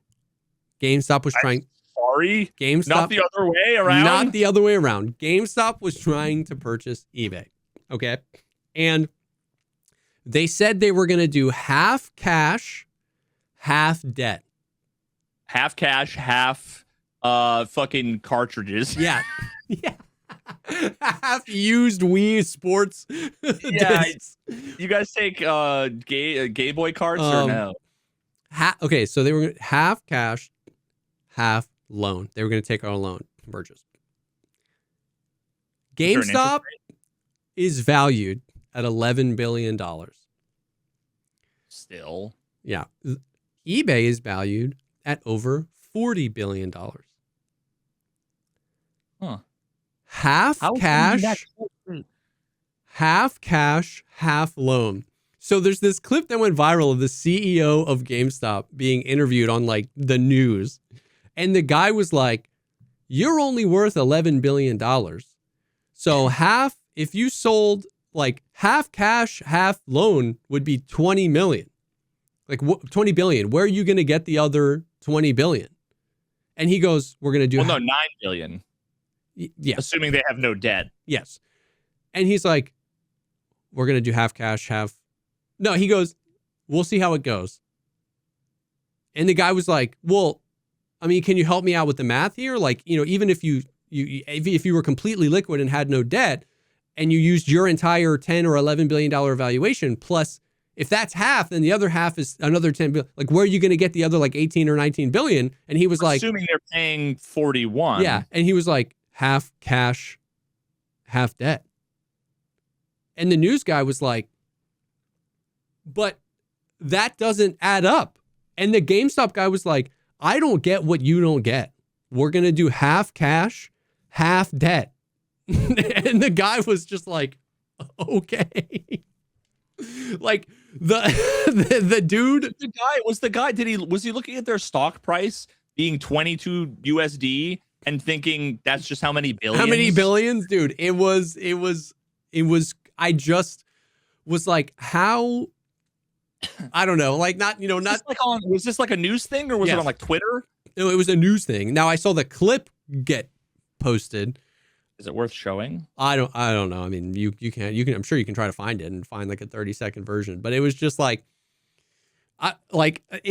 in those moments, the whole like narrative that like CEOs of multi-billion-dollar companies are like geniuses that work so hard, and just I'm like, bro, how do you not understand 11 plus 11 is not 40? Like, what the fuck? Oh, dude, there was something else that it was very funny. I literally said like 45 minutes ago. I'm like, well, more proof that billionaires aren't smart people. It was like Jeff Bezos said something. Oh yeah. I saw that clip. When he was no, it wasn't the whole like don't tax. Oh, okay. It was just another Jeff Bezos. This is a crazy stat that I didn't believe. The bottom 50% of Americans account for 3% of our total tax revenue. Oh, okay. 180 million people or whatever. Yeah. We could stop paying their taxes and we would be at 97%. It's like, not the worst idea. Yeah. You heard it. Stop paying your taxes. Knowing that I wouldn't be one of those people, just like I was down for, like a bunch of other shit that wouldn't affect me personally. But fuck, does anybody else remember? Is someone in chat? By the time I'm done with this sentence, is anyone going to be able to tell me what it was when I was saying? Probably not. Don't you guys remember? I feel like you should have like an AI note-taking assistant tool on 24/7, so you can be like, ChatGPT, what was that thing I said that one time about that one thing? It's funny that you say that because I've been seeing a bunch of ads lately for like this, like almost like a credit card looking thing. Yeah. That like it records all the time. I'm like, I would never use that for anything. And then literally 2 days after that, you give me like a perfect use case. The perfect use case for it. If only there was somewhere where my voice was recorded and saved in video form at all times. Yeah. Computer, search my Twitter clips for me talking about. Oh my god. Here's the clip. Let's see, how long is it? Oh, it's a short. Okay, here we go. Can you full screen shorts? You can. Yeah. Invariably, the audience, and I know a lot of people are going to ask, how does the math for you? Given the price tag, $56 billion, 56. Given the market cap of GameStop, which is a fraction of that. I know you have this $20 billion financing letter from TD, but sort of walk us through how you could get to that price. You're 30 and how it billion would short, work. bud. It's on our website. It's half cash, half stock, but the details are on our website. Can you help? I've read them, but can you help our audience understand them? Wait a minute. He said half cash, half stock. Yeah, half of the stock would be the market cap of GameStop, I guess, and then the cash is the loan. They had a $20 billion letter of intent, like that they were going to be loaned $20 billion towards.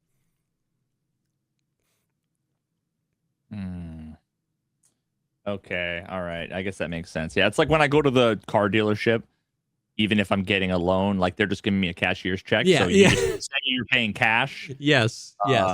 Okay, so it's not like cash plus loan plus. No. He's saying the stock is like their cash, That's their revenue, and then when he's saying cash, he's meaning. Yeah. Which part exactly?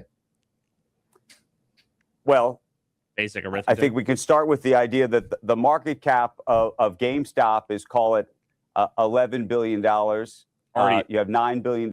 There's already been, I think, at least one typo in the subtitle. I can't unsee it. Dollars on your balance sheet. Arguably, if you're providing effectively all of your stock, and then the cash that gets you to 20, you have this letter from TD. That's another 20. We're now at 40, but we're still off by, call it, 16. And the 20, as far as I understand, while it's considered a highly confident letter, meaning TD saying they're highly confident that they would provide the financing, it's not locked financing. Yeah, we'll see what happens. What? Well, I mean, he's like, the dude is wait. The dude is trying to keep it together so bad. Is it possible that they're just trying to get a deal? Like, maybe, like, imagine a world where they're offering 40 billion. Yeah, I mean, I guess like that was an answer. Like, we'll see what happens with kind of like we'll see if they take our offer, unless they explicitly said, maybe I might be thinking about this way too hard. And now, this guy's just math. You know, we could check this, because after I saw this clip, apparently an actual offer was made and eBay rejected it. So we, like, if that offer was like 40 billion, then maybe these guys really did just misunderstand each other. But if the offer was like 56 billion or something, then the guy's like, what are you talking about? I'm pulling it up. I'm pulling the Baba Booey. That's why we need like a third unnamed like person, like Tyrone or something that we can point to. Yeah.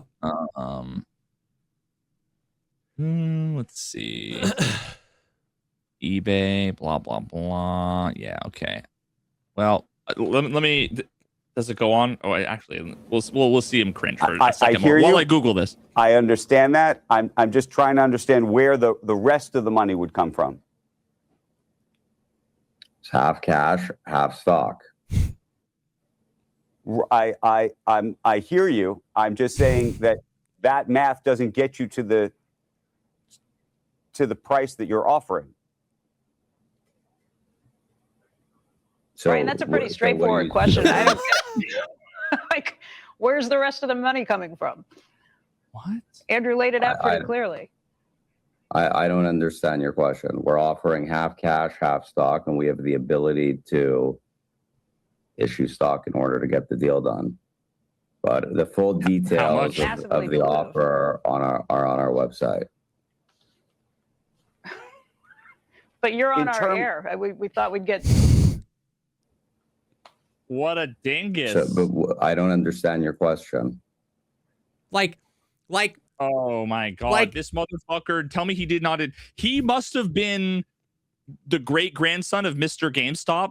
Yeah, he didn't start this company, right? That's what I'm saying. That's what I'm saying. It's like, right? Even in a universe where the most generous interpretation of that was that he's playing some 5D chess behind the table, then you wouldn't act like you didn't understand. Exactly. That's what I'm saying. Yeah, that means that the 5D chess is pretending to be an idiot. No, I'm not saying you were saying that. I was saying, like, even in the most generous, like, like when somebody's like, does 2 + 2 = 4, and you're like if you were like, I don't know, we'll see, then it's like, oh, maybe he's got something behind the camera. But if he's like, what? I don't understand your question. Then you're like, you're stupid, bro.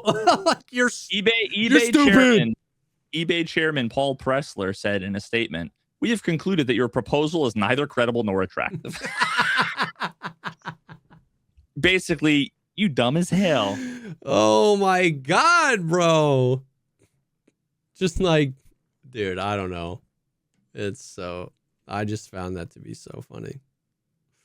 You have to wonder actually, like, how, like, eBay used to be the place where you got anything you like couldn't get in stores. Yeah.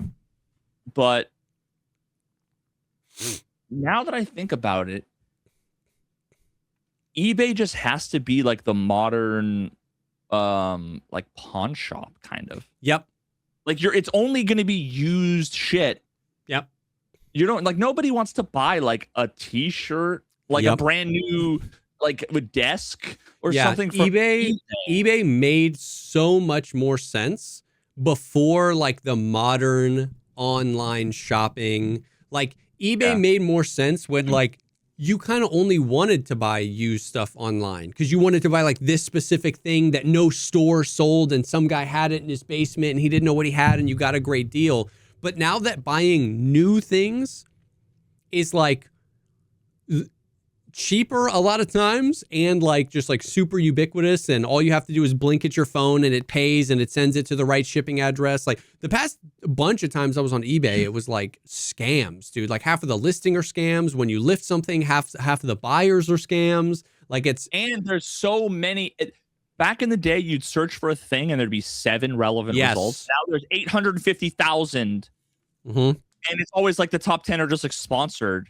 You know what I mean? So it's like, nah. Sponsored and unrelated.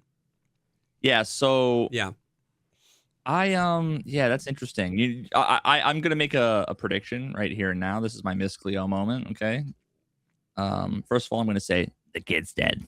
Now that's a reference. OGs will get the kid's dead.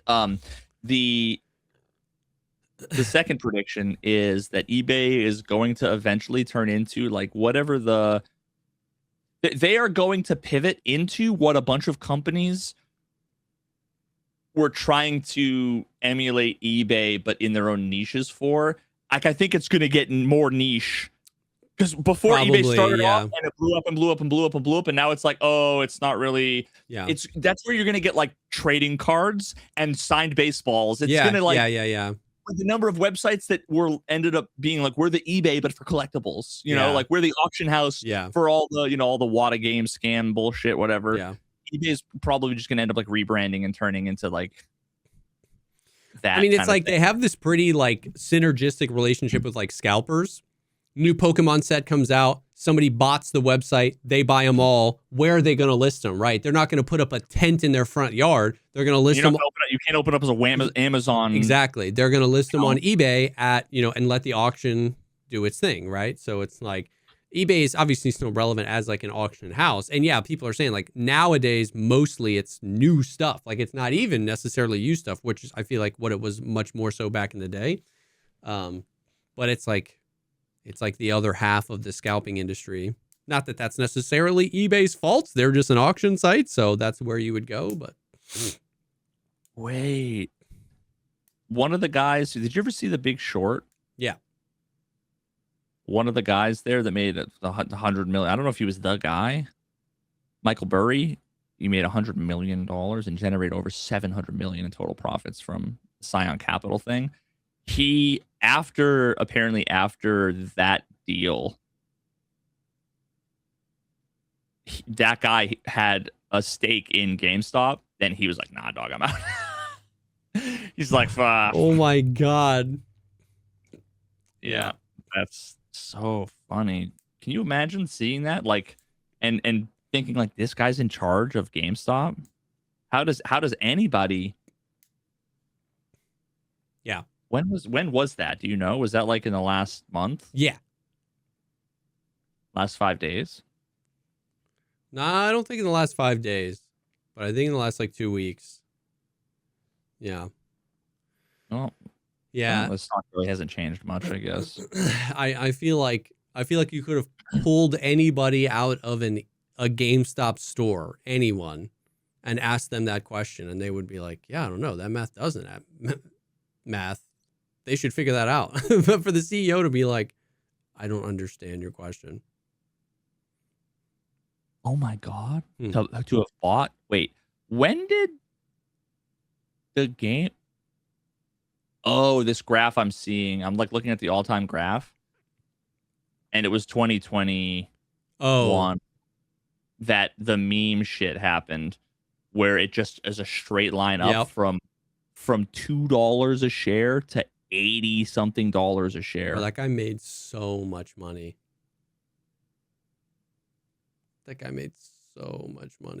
Who was it? What was his name? It was like, wait, what? What did you say? Nah, we're just gonna. I forget his name. It was like Kitty something, I think. I don't remember. Reddit name of GameStop meme guy. Roaring Kitty. Roaring Kitty. Roaring Kitty. And it was funny because it was like, as I understand it, which I don't understand it.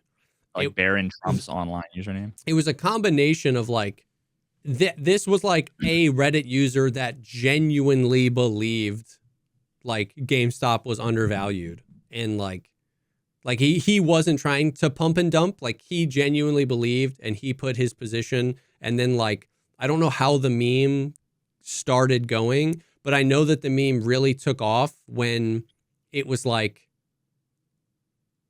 it was something to do with like a bunch of like hedge funds were shorting the stock.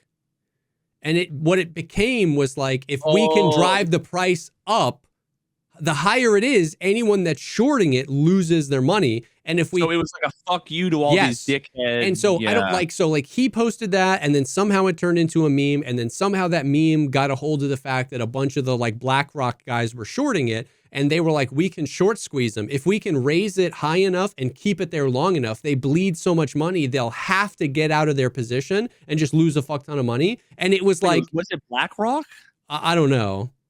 And, and it was like, and they were all like, and a lot of them were like, I don't even care if I lose the money. Let's just short squeeze the.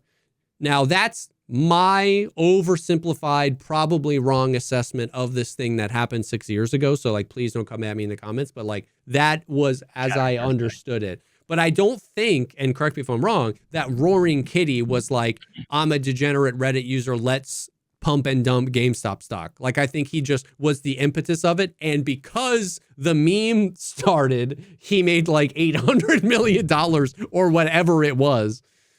It was insane. Hell yeah, dog. I knew so many people that were like, yo, dude, buy GameStop. Buy GameStop. Yeah. And then there was like the Robinhood thing where like Robinhood stopped. They wouldn't let you. It was like just GameStop. They just like paused that shit. And everybody was like, fuck this. Yeah. It just got so insane, bro. That's when like, Bitcoin like forks completely because like some influential person got scammed out of $10 million or whatever. Yeah. But when 10 million people get scammed out of $100,000 each, they're like, well, yeah, sucks to suck. That's the blockchain, dog. Yeah.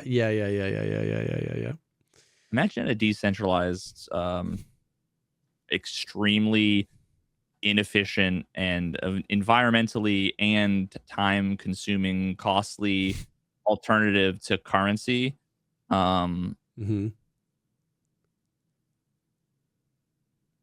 That is still run by all of the same people who have that like I don't want to go down this rabbit hole, but like I have thought about that before, where it's like the conversation around crypto was so different in like 2010, 2012 than it is now. Like the entire conversation was about like the technology, the ability, like what it can do, the way it can like decouple from like the financial institutions. And it is just like almost exclusively like hawk to a coin, Trump coin, just like 6 people make $4 billion.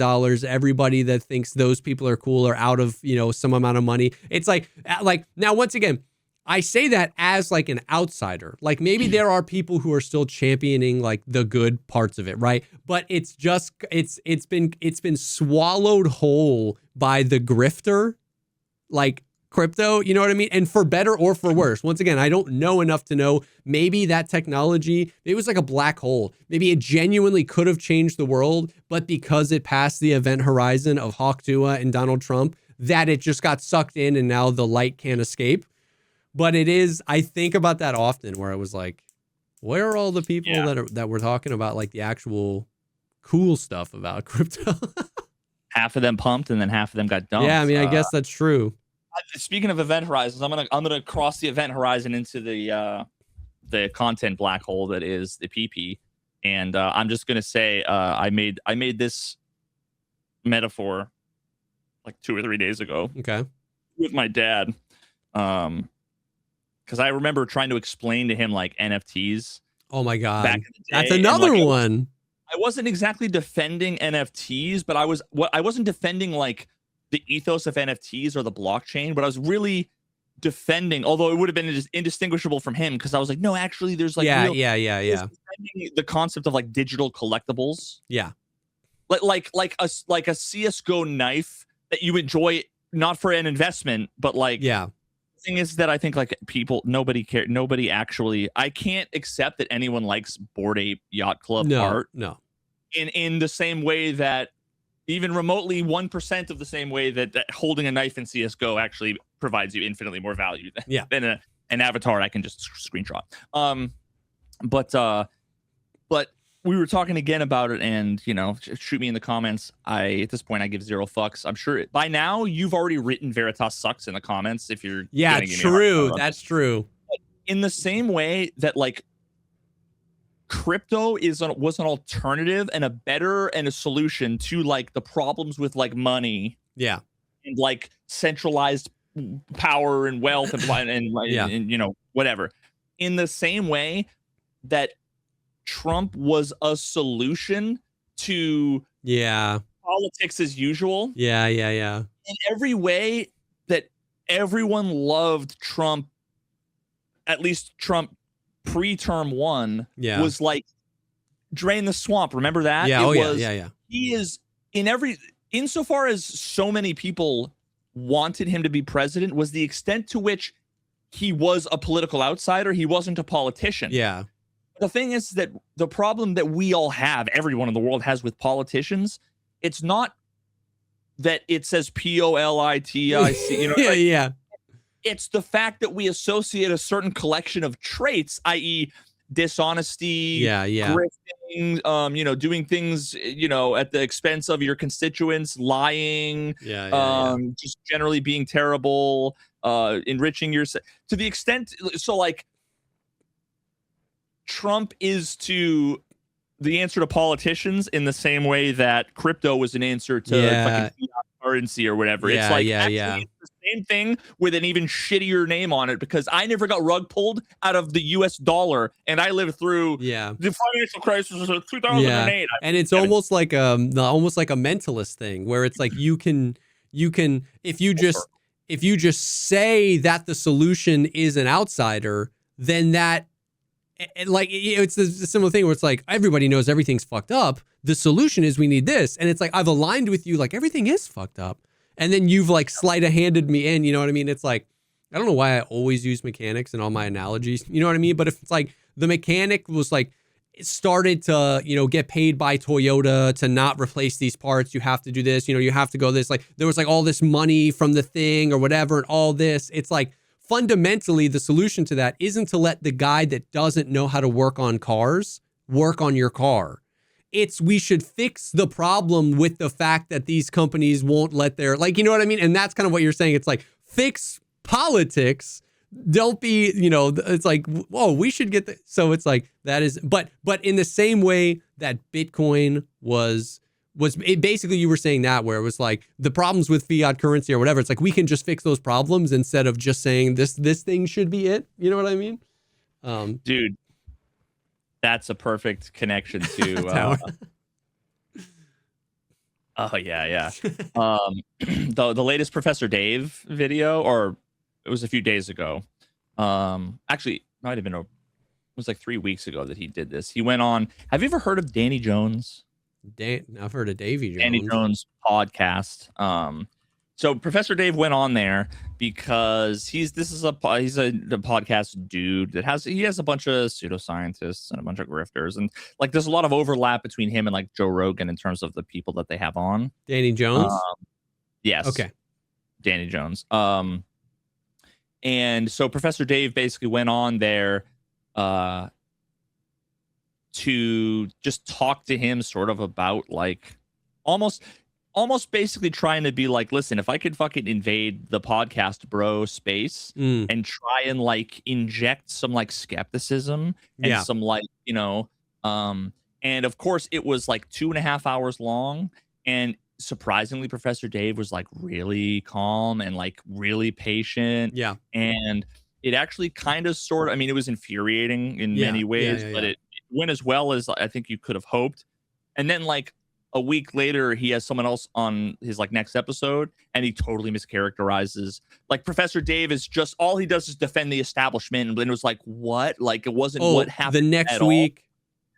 When he was talking to somebody else. Yeah, he was like summarizing the thing, and it was like, wait, what? That's what you took away? Like, I mean, it was the same thing that happened to you with like the Florida stuff. Anytime you got like a good faith discussion with someone, then that person would then remember that conversation with you through the lens of like, oh my God, he's just like some NASA. Oh yeah, that was painful. Yeah. But I'm trying to remember.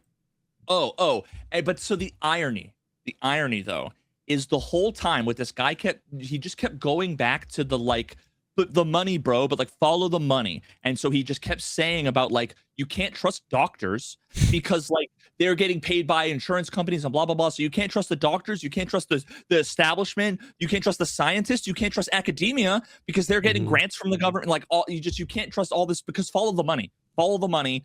And literally like Professor Dave like makes a point about like, but he's like, he made some really, really good point.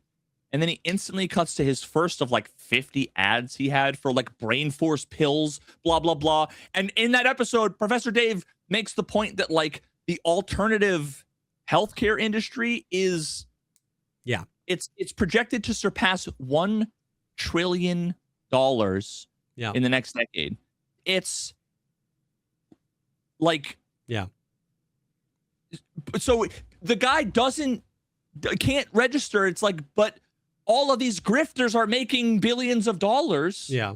But why don't you distrust them? And he's like, well, wait, I get a sponsor read to ad for some bullshit pseudoscience pill thing. That it's like, and you just have to wonder if they're dumb or if they're grifters or what. But yeah, it's another thing where it's like, obviously the answer to all these multi-billion-dollar industries full of real scientists with real motives are a bunch of grifters in a multi-billion-dollar industry that are lying to you.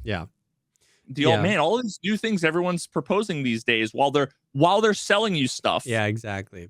The cardiologist, when he talks to you about all the new healthcare stuff, there's no sales pitch at the end. Yeah, and it's like, and that is it's exactly. It's like all the things are like hijacking the fact that there are real problems with things. Like there are real problems with the medical industry. There are real problems with like food safety stuff. There are real problems with politics. There are real problems with money. But that exactly, instead of like fixing those real problems, it's a hijacking of like, let's just replace it with this. And the people saying let's replace it with this are the ones selling this. But that feels different somehow, some way. You know what I mean? Because there's a publishing issue and a few people have been fraudulent out of millions and whatever. Yeah. Then we need to replace all of the real stuff with real people with real good intentions with something that is 100% bullshit. Yeah. Some of the intentions might be good, but everything behind it is bullshit. Yeah. Because once again, my favorite saying is, they wouldn't have to call it alternative medicine if it worked. They would just call it medicine. Yep. Buzzinga. Well, if you liked the past 10 minutes and you want even more of that type of shit, then you should check out our Patreon. Patreon.com/thepodcastpod, where we really get into the nitty-gritty stuff. Some great conversations over there. You get early ad-free access to these episodes and additional episodes that we film every week over there. Thank you guys for being here. Thank you for enjoying this episode. Thank you to the guy that commented in Veritas sucks 4 seconds after that. Thanks for the engagement. Yeah. And thank you to Tushy for sponsoring this episode. You guys are the best, and we will definitely see y'all on the next one. Peace.